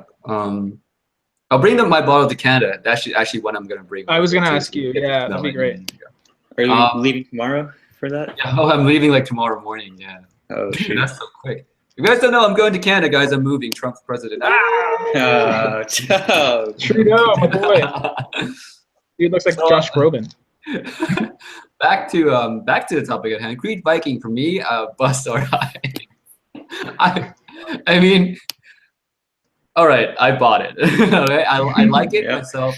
I like it a lot, but for the price, would I like? Okay, if we're talking about, would I recommend this to people at the price tag? No, I would never recommend this to people at the price tag. But for me myself, I like it a lot, and it's been my scent for like I think a week now. Ever since I got it, I wear it every day. I just love it. There's something about it, just like screams like me, like personality wise is me. So that's just personal taste. I really love it. It smells fantastic, and it does what you want fragrances to do, like what Bradley said. It does get good compliments. It projects really well, and I don't know if I believe anyone who said it doesn't perform, dude. It does. Your nose just go blind to it like that super quickly. I don't smell it past like the first 30 to an hour. I have to really dig because my nose is gone. But like 4 or 5 hours later, I'll get someone walking past me saying you smell nice. I'm like, that's insane. Crazy how that works. It's a crazy projecting fragrance. It's just you don't smell it, you can't enjoy it. It sucks. But and that's that speaks to the concept of you really have to properly test your fragrances, right? Yes. Wear them many times under different circumstances, different occasions, different temperatures, and then that'll give you a bit more well-rounded opinion on it. Yeah, There's always people that are just too quick to jump on the hate wagon, Especially if you're a reviewer. For me, it's very, very important to actually like test it out before you tell to the public the information, because there's people who believe you. So you need to really like test those out. So yeah, Viking, strong, really, really strong performer. It's my fall signature. It's gonna be my fall signature. I'm gonna wear it quite a lot. That 50 ml is gonna be gone, which is sad because it costs so much. But yeah, I've never bought a Creed retail, and so this goes to show like how much I actually like it. But yeah, for the price, definitely a bust. I don't think there's any fragrance that's worth that much, really. Like 350. It's insane. You know, no fragrance is worth that much, no matter how good it smells. Because when you think about it, it's just smelling nice, right? It boils down to you smelling nice. That's it. Yeah, that's it. It's not worth 350, or 495 rather for the 100 ml. You know, but you can also stunt on the frag com and be like, look what I have. Yeah. It's that ego. That ego. Like there's a lot of hate surrounding this, and some people are saying like, oh, anyone who buys this is like a spoiled brat, and I look at myself like, am I spoiled that I spend my own money to buy it? Not my mom's or my dad. God damn it, these guys. I earned the money, I spend the money. It's my money and it's my taste. Yeah. You know. True. So yeah, for the price and for the amount of hype it got, bust. Bust. But if you're crazy like me and you like dry, salty, spicy scent, it's a great one. It's definitely a great one. Well, you can get Oud Mineral too, but yeah. Maybe that's a trend, guys. It's a salty trend. Yeah, salty trend. All these millennials using the word salty, so they're like, salty. Oh. Let's make it into a fragrance. Some body there. Maybe. The next one would be called like the lit trend, where it's all fiery fragrances. Oh, that's why they made Savage. It was like savage for a while. That was the word.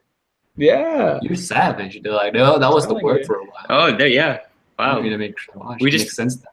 So like the Illuminati fragrance. Our dab bottles gonna become popular because of the dab. Dab bottles. Oh my god. That's good. All right. That was good. So bust all around based on price and the amount of hype they got. Chris said Creed Huracan. Like, so it's like a Lamborghini Creed collaboration. Yeah, right. Huracan.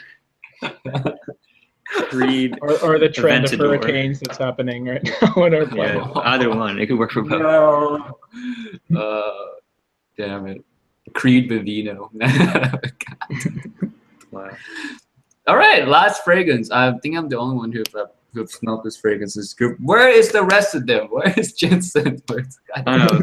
Should we like counting on? It's always them two, right? It's funny. I know. I'm like counting on this guy to come like show their thoughts on these fragrances too. So it's not just sometimes just me. There's Tom Ford. But I know everyone wants to know about Tom Ford fucking Fabulous. So that's the next one. I put it in here because everyone wants to know about it. Is it worth the hype or is it not? Plus, the price is $310, by the way, for the 50 ml. So the price is higher. And it's all sold out now. So not like we can get it anymore. So let's be honest. Has this been getting more hype in your guys' opinion than Viking? Because they came out pretty similar times. My opinion on that is that I think they did this on purpose. Yeah. They came up with a really provocative name just to like squash the Viking hype right off the gate. So Viking it's released 2 days after Viking. It's working too, isn't it? I mean, it's working. Like the Viking talk went down, and the reason is they released it as a limited edition is also on purpose because to get more talk out of it because now it's more sought after than Viking ever is. Now. Just crazy. On eBay you see that like $500-$600 bottle for 50 ml. Crisis. Yeah, it's way more hype now than Viking. So I think Tom Ford achieved their goal of But I feel like taking the storm from Viking. I feel like Tom Ford was procrastinating because we known about Viking for the longest time. So we had all our hype spaced out over a period of a long time. Right. Yeah. But fucking Fabulous came out of nowhere, man, and it just exploded like this huge, insane marketing thing, and I think it worked in their favor, man. Definitely did because it was such a big surprise. Yeah, everyone thought it was fake. That was a joke. Yeah, we thought it was photoshopped or something. It's funny. No, it's a real deal. It came out, bam. So, for me, the smell. I think this was purely marketing. They could literally put any fragrance in that bottle and it would sell. Does not matter what the fragrance is. It smelled good. It smelled good. If it was at $235, I would have bought it because I want the bottle. If it was at $235, I probably would have grabbed it. But at 310, I feel like, man, the smell is just too linear, too complex. It's not complex enough to be a Tom Ford private blend, and it's just it smelled like it could have been in like the designer line. But the designer Tom Fords are pretty niche smelling at times. This should have been in there. Like this type of smell should have been there. Like a noir extreme. Like a noir extreme. Yeah. So I didn't think it was worth $310 without tax. So it's like $330 with tax. So I didn't think it was worth that. So I didn't buy it myself. I don't have a sample. They don't give out samples for this at all. Of course. So that's sad. Well, you're gonna have to buy like a $50 10 ml decant. You know what though? I think I don't think an Andy Warhol painting is worth millions. I don't think a soup can is worth all that money. But you got to respect it. I mean, art is art, and it was totally avant-garde on Tom Ford's part to release that provocative name and in the fashion that they did. And you don't have to, like the juice inside, or even if you do, you don't have to like the price evaluation. But it's sold out, man. And definitely. If people are buying it, I mean, there's not much you can say. It's like, no one's holding a gun to your head. And I just think it's so ballsy to just do that, It's very Tom Ford. I like it. I like it. It's very Tom Ford. Really. Only Tom Ford would do that. Very fashion. So my thing is, what do you say when someone asks you what you're wearing? Fucking fabulous by Tom Ford, guys. Tom Ford. Yeah, you have every right to, right? You can carry the bottle around too to show them you're not kidding. And look, and this is going off on a little bit of a kind of a weird tangent against sort of YouTube, but it's like I've seen some reviewers review this, right? And they put that name in the title, and yet their videos are so monetized, which you guys know. Like, my videos you've had that problem. Demonetized, and there's nothing wrong, and that you can put that in the title and still get monetized. It just blows my mind. It's like I think it's randomly picked. I don't know, dude. Seriously, I mean, a lot of my videos too. It's like I don't swear, I don't know. Maybe my face is just that. You had the same issue, right? So it was happening to you too. Yeah, it's random. I have like 5 or 6.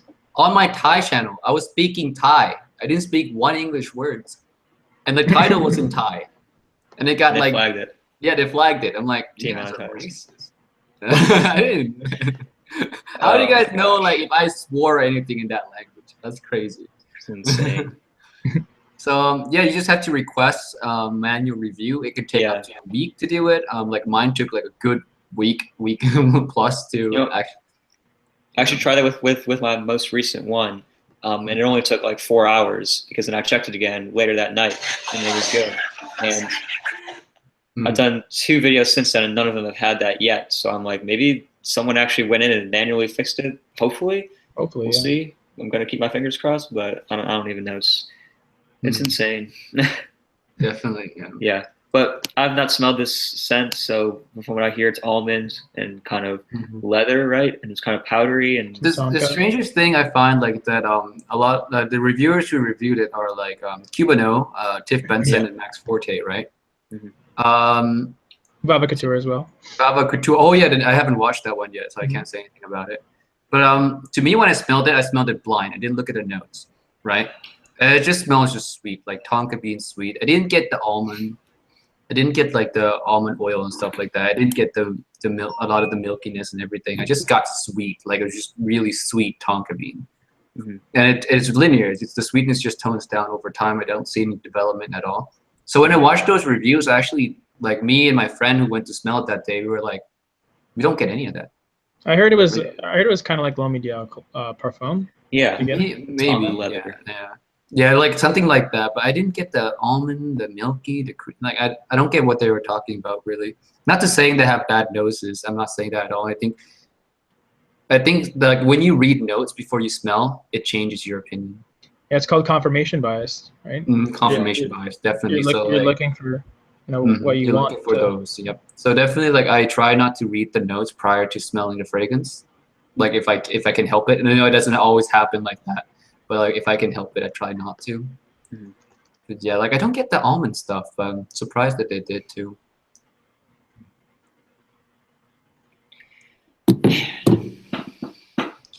All right, I think that was the last fragrance. Unless you guys have any more, like any newer fragrances that we want to talk about. How about also Prada L'Homme Low? Isn't that coming out pretty soon too? I think that's coming out pretty soon. It's I don't have a release date. Not one that we actually have released. I got you. Okay. No, the one that we actually have released. Yeah. Okay. In that case, Valentino Uomo Noir something. Absolute. I don't think it's available in our country yet. No. Yeah. No. Have you smelled it? No.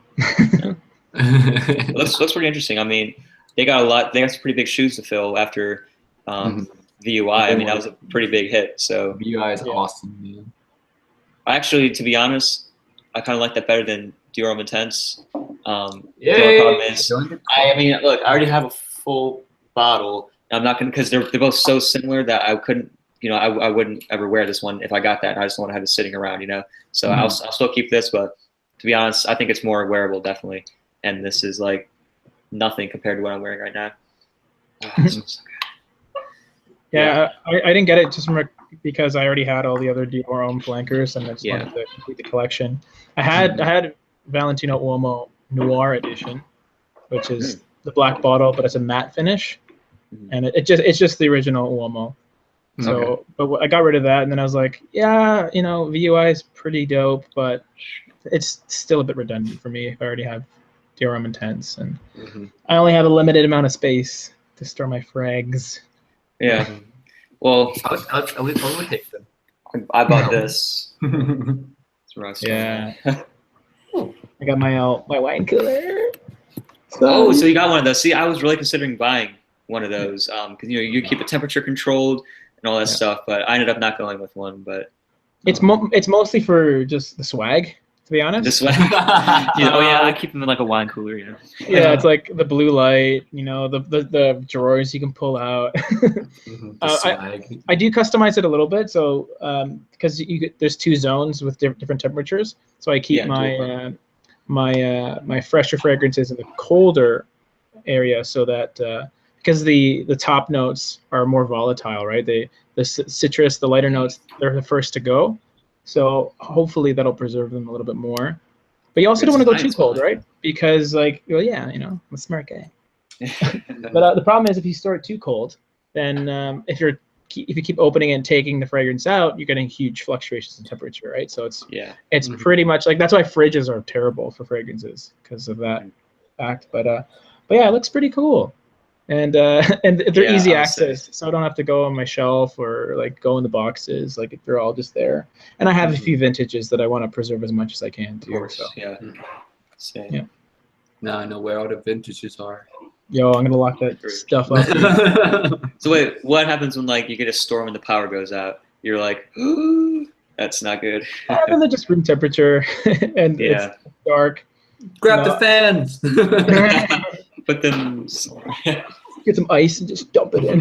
Yeah. Kind of keep it exactly 56 degrees. Take out one ice cube at a time until it gets the right temperature. Yeah, the thermometer. Like, okay, we got it. Okay. Wine coolers, I don't care what you say, man. It's just for the swag. Yeah, I was really thinking about getting one, but for some reason I just ended up not doing it. For some reason, I don't know why. Like I seriously spent at least like hours a day for like a week straight just researching every single different one, the dimensions, getting custom glass panes to put in, which ones have lights, dual climate zones, but I just ended up not doing it. So we used to live in Alaska, so the temperature wasn't. Oh yeah, you go outside in the snow and then we go. But I would freeze. My problem was, like, I was pretty infamous on Facebook because I had like this pretty dope closet set up for a while. Like I had all the shelves, I had all the flankers lined up, but like it was really nice. But then I had no room for my clothes, and the closet was like, it was prone to temperature fluctuations big time, right? So it would heat up like quite a bit, to a point where it almost got as bad as like a bathroom. So at that point, I was like, you know what, I need another solution. And I was looking at wall units and things like that, but my boy Samir from NCS Liquidation, like this really ghetto, like no air conditioning place, open box, $200 for a brand new wine cooler. I was like, solid. I think that Yeah, that really suited my needs. So I fit everything in there except my my Muglaze, which I proudly keep on display on top. So, and they're like the rubber flask bottles, so they keep a lot of the light out anyway. Yeah. All right. Let's do our last section, the Q&A. So I'm guessing Manny and Ashton are not joining us today. Probably. If you guys see them or you guys see them online on Facebook, send them a heartfelt message. Strongly worded message. Yeah. No, don't do that. They might hate us. But all right, let's take some questions. I'm just gonna go scroll all the way to the top and find the earliest questions. Let's see.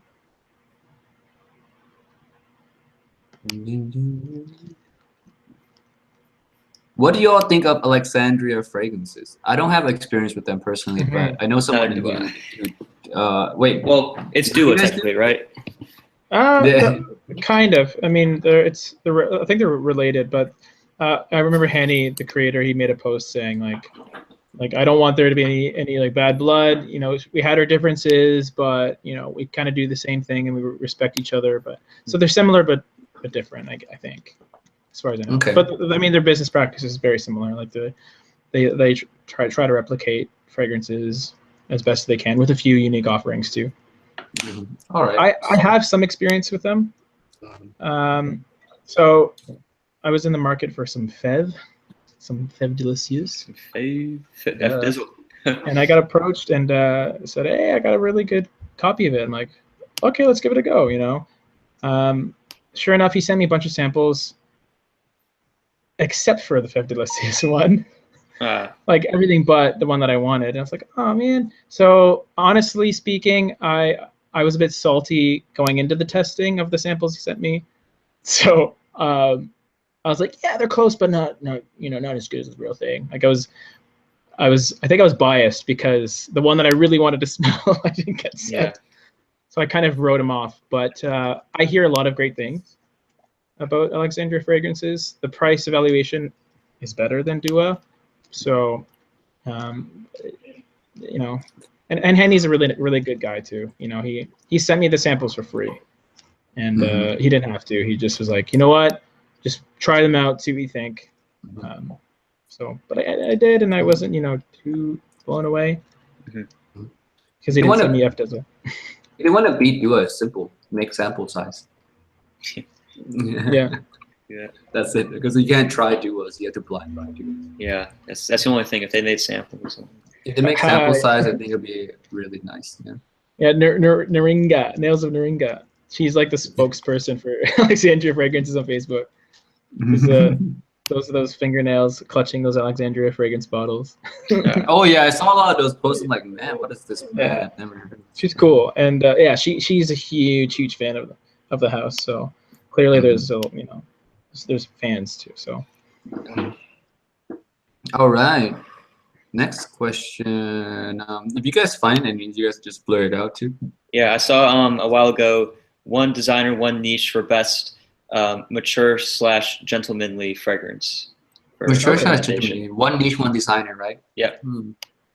So for me, it was Oud Wood, and I'd probably say Terre d'Hermès, to be honest. So I think both of them do have a mature vibe. Like Oud Wood always reminded me of, for some reason, like going to church, you know, and having like those church pews. Everybody's dressed up in a nice suit. It was not really old fashioned, but it had just a very nice, proper sort of a vibe to it. Where Terre d'Hermès just had the kind of the rough, earthy, vetiver-y, orangey kind of a dirty smell to it. That was definitely mature, but also had a gentlemanly kind of a classy touch to it. So those would be my two. My two would be, from the designer side, Chanel Egoiste. And from the niche side, Creed Bois de Portugal. Oh, that's going to be my very classy. For me, Grey Vetiver, Tom Ford for designer side. Oh. EDP. EDP. Okay. Yeah. And from because I don't know many of like really formal designers that like. For the niche side, I was gonna say Bois de Portugal. It's a really nice one, but another one I would have said was Oud Wood. So you guys took two of my. Sorry, not sorry, dude. Yeah. No, for formal, you guys have to wear effectively shoes, guys. The most formal freakins of all time. Right. Very, I very see. CEO. Very CEO. I kind of like the All Gray right. Vetiver EDT a bit more for me. But for a gentleman, EDP is better. I know. Yeah. Just bring it I on, like the dude. ED2 better I'll take you. too. No, well, of course you do, Brad, because you like the freshies, right? Yeah. That's EDT me. has that nice citrus touch added on, Mhm. and yeah, when I want a nice clean vetiver, I want to be uplifted rather than. I mean, EDP is still very uplifting too, though, and it does perform better. It's one of those EDPs that actually projects more as well, because usually the EDP has more longevity but less projection. I think EDP kind of has just better performance overall, but I just like the scent of EDT a little bit more. That's just me, right? Who cares what I think? We care. Oh, thanks, Yeah. dude. Cute. Prada Loam is a good choice too. RM for designer. Yeah. All right. You find any questions, James? Well, I just have a question that I always like to ask. What do you want the next Bugle Amen flanker to be? Ooh. Oh, Damn. Should they go fresh or dark, you think? Well, they went Cryptomint, so Less, maybe so they'll go dark dark. again. I mean, of course, pure oud would always be interesting. I mean, they kind of missed the oud trend. I feel like if they were to make one, they probably would have made one already by like 2 or 3 years ago. Oud patchouli. Pure patchouli. Pure rose. Pure coffee. Oh yeah, Pure Pure rose patchouli is nice. That bottle will look cool too. A red, like bright red bottle. Yeah, it's like a dark red star. Oh, that is so sweet. Dang. Like B-Man? Dope. Well, B-Man's like, I mean, this maybe a similar star, but obviously not the army green flask. Pure iris. Ooh, now we're talking. Pure iris. Pure iris. Wow, that would be interesting. My nightmare. Stanky Prada Loam. Oh man. Pure tar. Pure tar. That's Amen extreme. Right. Amen extreme. Amen extract the puffum. Oh yeah. Pure ylang ylang. Pure. Oh, pure vanille. I would like to see a pure Tonka, jasmine or pure white floral from them. I think that'd be nice. Hey, you like your white florals, eh? Yeah, I do. I love the white florals. Oh, and like an opaque white star. Yeah, opaque white star. Yeah. Dope. Yo, Mugle, hit us up. Yeah, right. We need some pure bergamot for Bradley. Oh, you already know, man. Pure bergamot. That would be my jam right there. It would be in the Ultramont. Ultramont. Ultramont. Oh gosh, yeah, that'd be nice. Yeah. I saw a question here for the Chanel lovers. I wish Manny was here to answer this. Is Coromandel or Sycamore? Coromandel, easily, I think. Well, that white chocolatey kind of a thing that's got going on. It's nice. What about you guys? Yeah.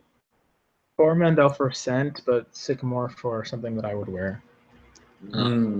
Nice. Okay. That suits me a little bit more. Yeah. I like them blue both. collar, dude. Yeah. I have no color. I like them both. But I have to say Sycamore. I like Sycamore a little bit more. Yeah. Pure tongue. Pure pancake. Pure Harlem. Pure Harlem, right? Pure Harlem. What about like pure pumpkin spice? That might be good actually. I don't know. Of course it would, yeah. I'm down for pumpkin spice lattes, dude. Fall limited release right there. All limited release. No, please don't be a limited release. Fall. Yeah. Yeah, Mugle limited Pure release. apple, dude. Pure apple. Ooh. Yeah. Pure apple. I think that'd be interesting. Pure apple, because apple is always such a nice note in fragrances. I always love an apple note. Well, pure vetiver is a good one. I mean, that sounds like an obvious one. Yeah. Pure plum, maybe. They don't use plum too much. They have like the dark purple, kind of a velvety bottle. Ooh. Yeah. Pure blueberry.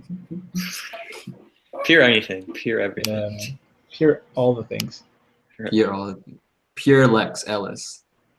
The most avant-garde fragrance ever released. Pure Lex. Oh, Mr. Oz has a great question. Which fragrance house have you tried multiple offerings of, but doesn't work for you? Interesting. Wow. Let me think about that for a sec. It was Prada until I started getting into Luna Rosa, and I love that line. Free for me. Me is Le Labo. I don't know what it is. Man. Oh, That's man. true. Yeah, just all of them just don't smell that good to me. Oh, I'm sorry. For me, it's free too. Bond number 9. Oh, yeah, that's right. That's right. Easy. No, Bleeker. I mean, like, Leaper.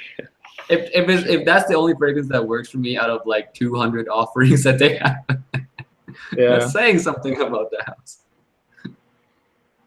For me, man, Ex Nihilo. Oh, yeah, ex nihilo. Yeah. For the price. I mean, there's one that I really like. It's their musk one, Musk Imperial.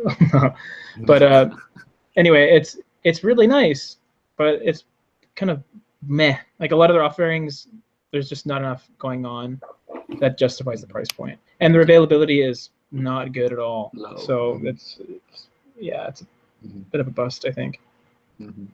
RM just said by radio. RM, you just killed Manny in spirit. Manny's just gone. Manny's gone now. He was gonna come back, but now he's not gonna. Do you guys like Byredo a little bit? Iffy on it's hard to hate by radio. Yeah. They're just fresh, nice fragrances. Like they're pleasing for you. It's hard to hate them. Yeah. But they're more. But they're. I would have to say not a lot of them are very interesting to me though. And they're all really unisex or Not very feminine. Like, Yeah. I mean, I have of course Beta Freak and Pulp. Yeah. I don't have G Water, sorry Manny, but they're fragrances that they're more so for me. They're selfish fragrances, you know. They're not something that I feel like people will be like, ooh. They don't match my persona in real life. Maybe on my video when I'm like, eh. Yeah. But especially at work, you know, I'm a man. So I smell that. Wait, you try, as Manny would call it, Baudelaire, I guess you call that one. Have you tried that one yet? I haven't, no. That's what he calls it. No, dude, it's like smoke. It's smoke with juniper berries, patchouli, leather. Oh, is it darker juice too? Yeah, it is. Yeah, And it's like I've seen that really one. strong. Yeah. Mhm. I sampled that, and I'm going to be picking that up later. Actually, maybe later this month. It's probably my favorite from the house. Maybe it's really good. So if you're looking for like definitely the more masculine offering from them, is probably that one. So I love fresh houses that do, you know, darker takes on stuff like Acqua di Parma's darker stuff is so good for me. Like Colonia Intensa Oud and leather. Like I just love that combination of just taking two polar opposites and putting together. Oh, they're still going with the friggin' pure rhubarb. That's pure interesting. rhubarb. I love rhubarb, man. Like Hugo Boss Red with that bit of rhubarb. It's like such an underrated, like cheapy designer fragrance for me. Like it was something that I smelled and I was like, oh, this is actually really good. It's like a unique fruity note, definitely. It's not used too much. Pierce Gazette. Oh, dude, that's a teaser for an upcoming video.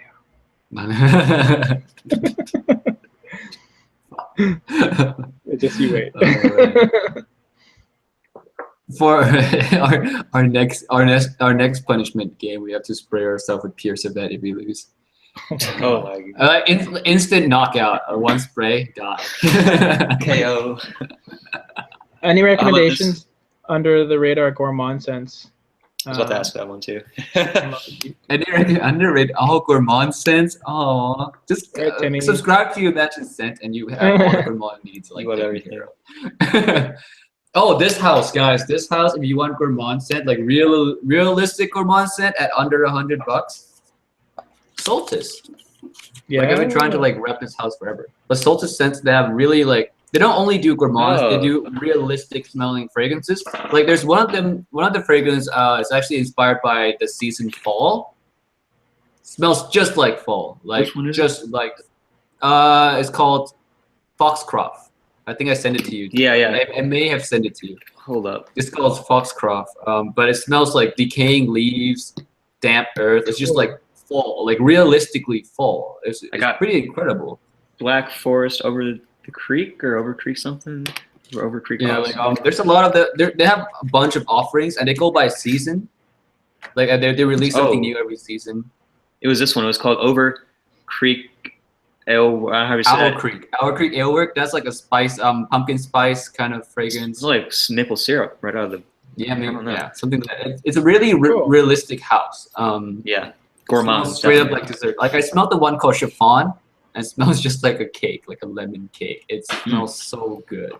You can't sample them all because there's just so many of them. I don't think I'll ever get through them all. Yeah. But they smell awesome.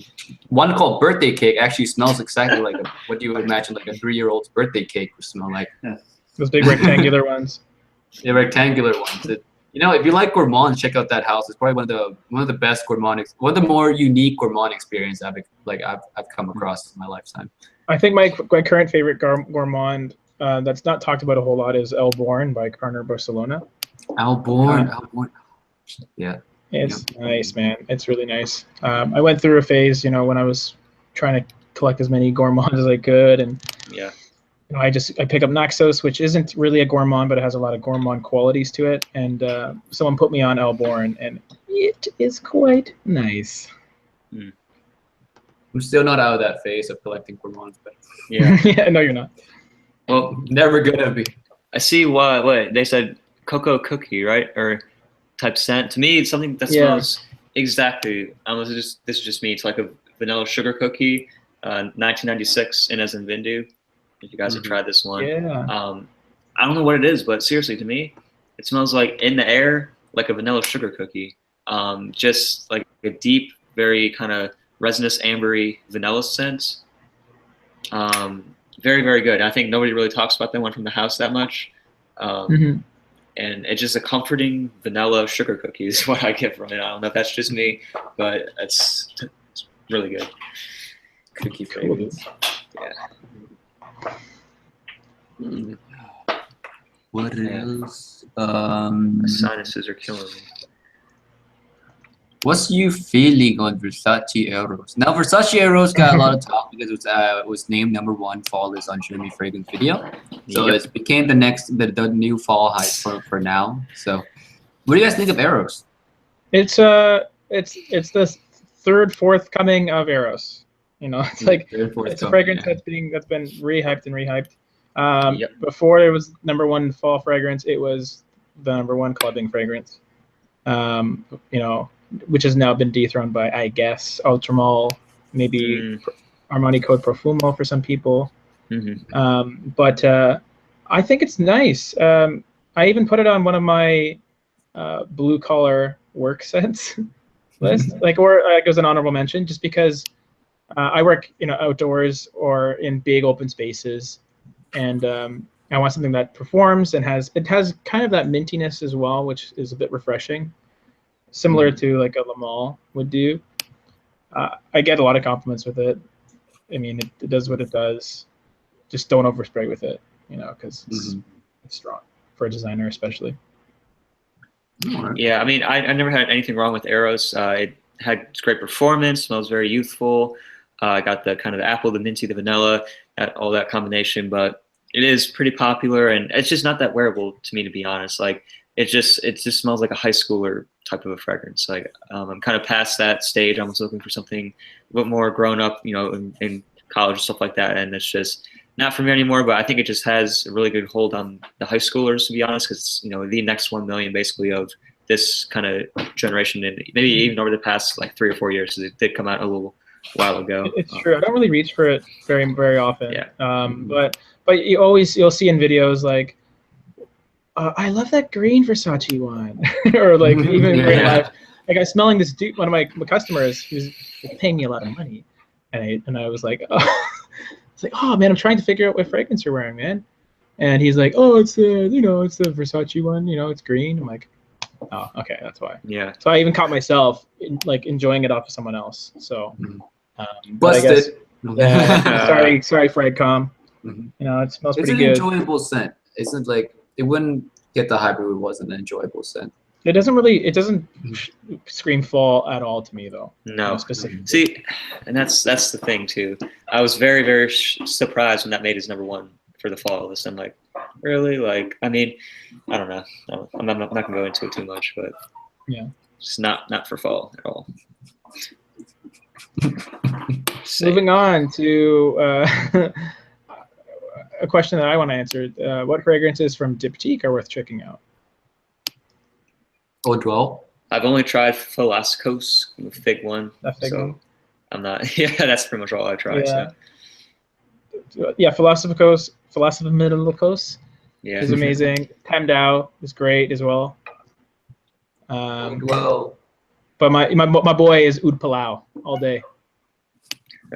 Oud Palau. If you love oud, if you like oud rose, it's a bit stanky. It's essentially, it's often touted as being the new, better version of Oud Ispahan from Dior Privé. Because now the new Oud Ispahan's current formulation is a little watered down. It's a bit linear, but Oud Palau has a lot of depth and it really develops in your skin, and it has an amazing dry down, I feel. So it is a bit tough off the bat, but it's really nice, especially for cooler weather. And it's one of those offerings from Diptyque that I believe only comes in the EDP. A lot of them have the EDT as well, but Oud Palau is specifically in that beautiful dark bottle. I think it's a great house. I think they have some good offerings at decent pricing. They do have a pretty tight what's the term, supply chain, so it's hard to find them on discounts, but definitely worth checking out. And they're pretty accessible as far as I know, especially in Canada. It'll go to Holt Renfrew if you want to check them out. And like Nordstrom and Saks and stuff. Cool. I've only ever enjoyed J-ROYL from the line. Yeah. I haven't smelled a whole lot of them, to be honest. Looks interesting though. Let's see. Let's take one more round of question. Sure. Then we'll call it a night. Time to shower. Time to shower, definitely, yeah. Yeah.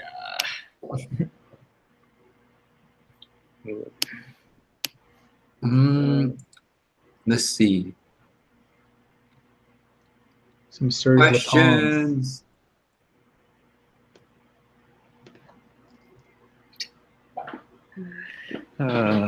Here's this one. Guys, need your advice. 3 Serge Lutens fragrances: Chergui, Ambre Sultan, or Un Bois Vanille, or Acqua di Parma Oud. Those are all very different fragrances. Yeah, they are.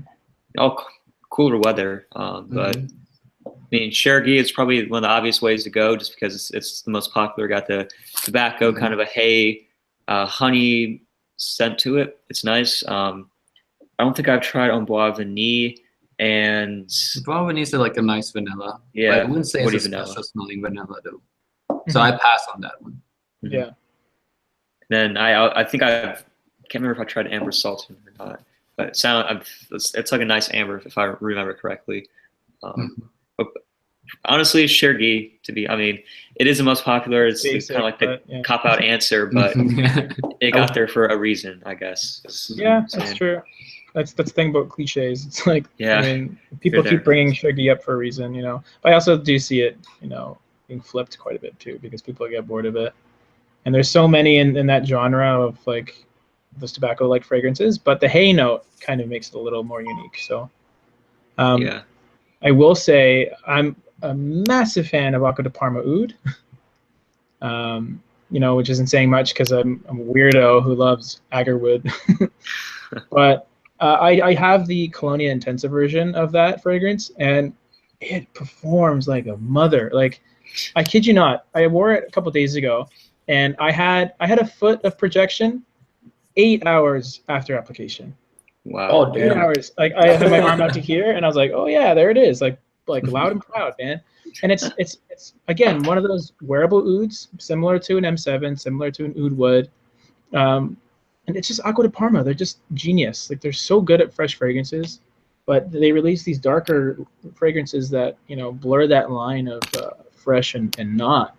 And it's there was also Sebastian on Looking, Feeling, Smelling Great. He named it his #1 oud fragrance. Ahead of Oud Palau and all those ones, because it's really good, man. Like it performs, and it's pretty cost effective for a niche as well. Like you can get the big bottle for not a crazy amount of money. So that would be my pick by far, especially for the coming fall season. It's a no-brainer. Chuggy. Simple, easy, cop out. Chuggy. Yeah. I've tried Acqua di Parmas. They're not the best, but for me the fresh offering is not the best for me. But I have to try out their darker lines. Yeah, I haven't tried any of their ouds or their. Yeah, I haven't tried anything like that. I don't have a lot of experience with that. Too much experience with them. Let's see. All right, any more questions? I'm surprised you don't have a ton of Acqua di Parmas, Brad. Yeah, I know. So I have several samples. Brad's loyal to Atelier. Yeah, I know. Can't be traitor. Atelier Bay.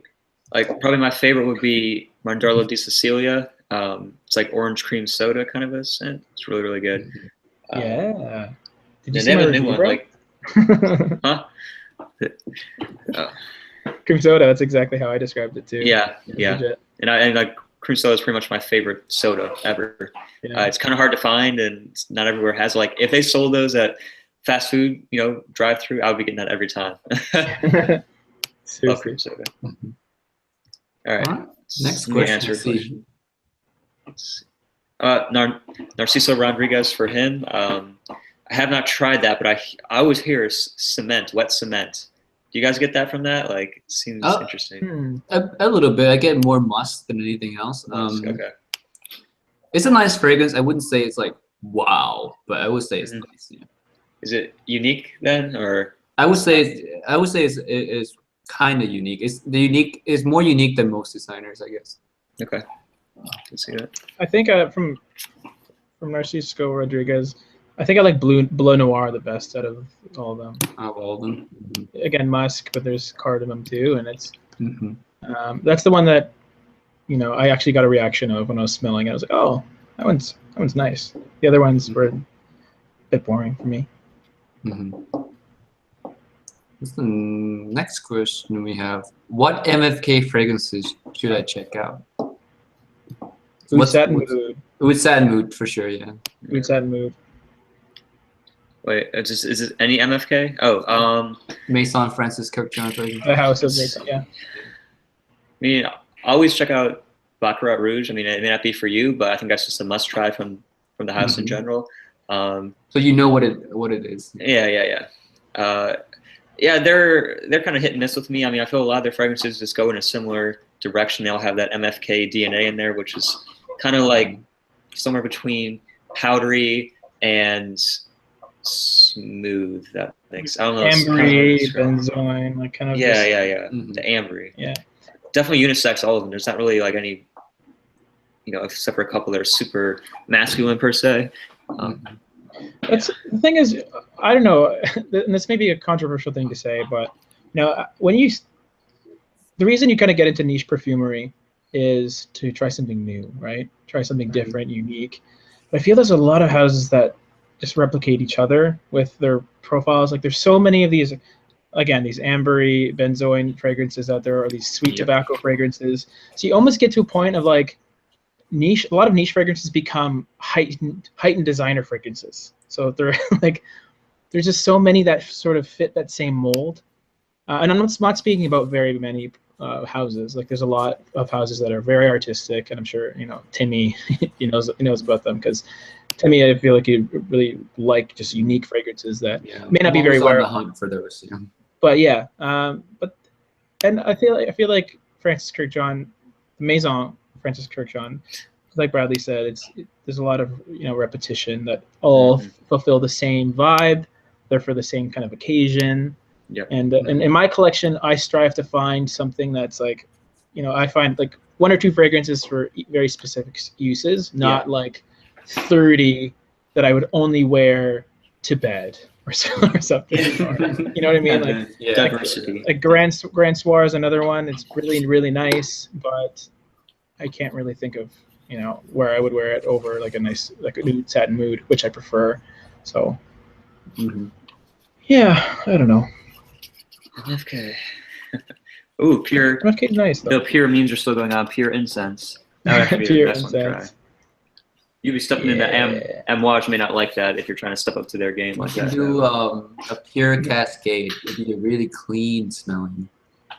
Oh, a nice name. Pure Manny. Pure Manny. Safe and unisex. And slightly leaning feminine. Yeah, slightly. Pure Manny. Hey, Forum. Maybe that's a good maybe that's a good video collab idea for our channel. Like if we were all Mugler fragrances, what would we be? What would we smell like? Yeah. We should be doing videos together. First video on pretty Team soon. Top 5, guys. I know, Watch out for the pure video. Yeah. Or Crypto Blank or whatever. Crypto Inc. Crypto Inc. Yeah. It's a nice inky vetiver. Oh man. Okay. So let's do the last question, and then we'll stay on the line for like 5-10 minutes. All right. After we. Sure. All right. One more question. A pure top 5. Okay. What Team Top 5 smells like? Dude, if we mix all our tastes together, it's quite a mess. So I would have a nice bergamot opening, right? Who else would be like the introduction then, like in the mid? What's your guys' favorite Brad notes? be the opening. Brad and Manny would be the opening. Oh yeah, me and James would be at the base. Like I think we're heavier base Definitely. notes. So you'd have Manny, or no, Timmy, you'd have like a gourmand sort of a Tonka bean. I do Tonka bean. Yeah. And James, what's your favorite note? Would you say? I don't know what I I love tobacco and honey. Like, Okay. Honey. Let's go with honey. Why not? Honey, yeah, sure. So we got a nice honey Tonka bean base. Ashton would be the Fresh. tobacco. Tobacco, there you go. Yeah. Yeah, he goes. That sounds like a nice Like honey base. Tonka. Yeah. George, Yeah. what would he be? Vetiver. Vetiver, yeah, honestly, like Vetiver Babylon and Too. yeah, solid. That sounds like a solid set right there. Manny would be a sandalwood. Sandalwood, which I would love to. So yeah. Bergamot, sandalwood, vetiver, tobacco. Sounds like a nice fragrance, I guess. I feel like Vetiver's throwing it off a little bit. Yeah, Vetiver's a little weird. Sorry, George. Sorry, buddy. Okay. Well, guys, that was the last question we take for today. Actually, one fragrance from your collection that would best represent your personality, Mr. Us. Ooh, good one. Well, let's see. Very good fragrance. I will do that last question for Mr. Austin, just because. That's how we do. That most represents our personality, huh? Mm-hmm. Let's see. Let me take a look. See. From my collection, right?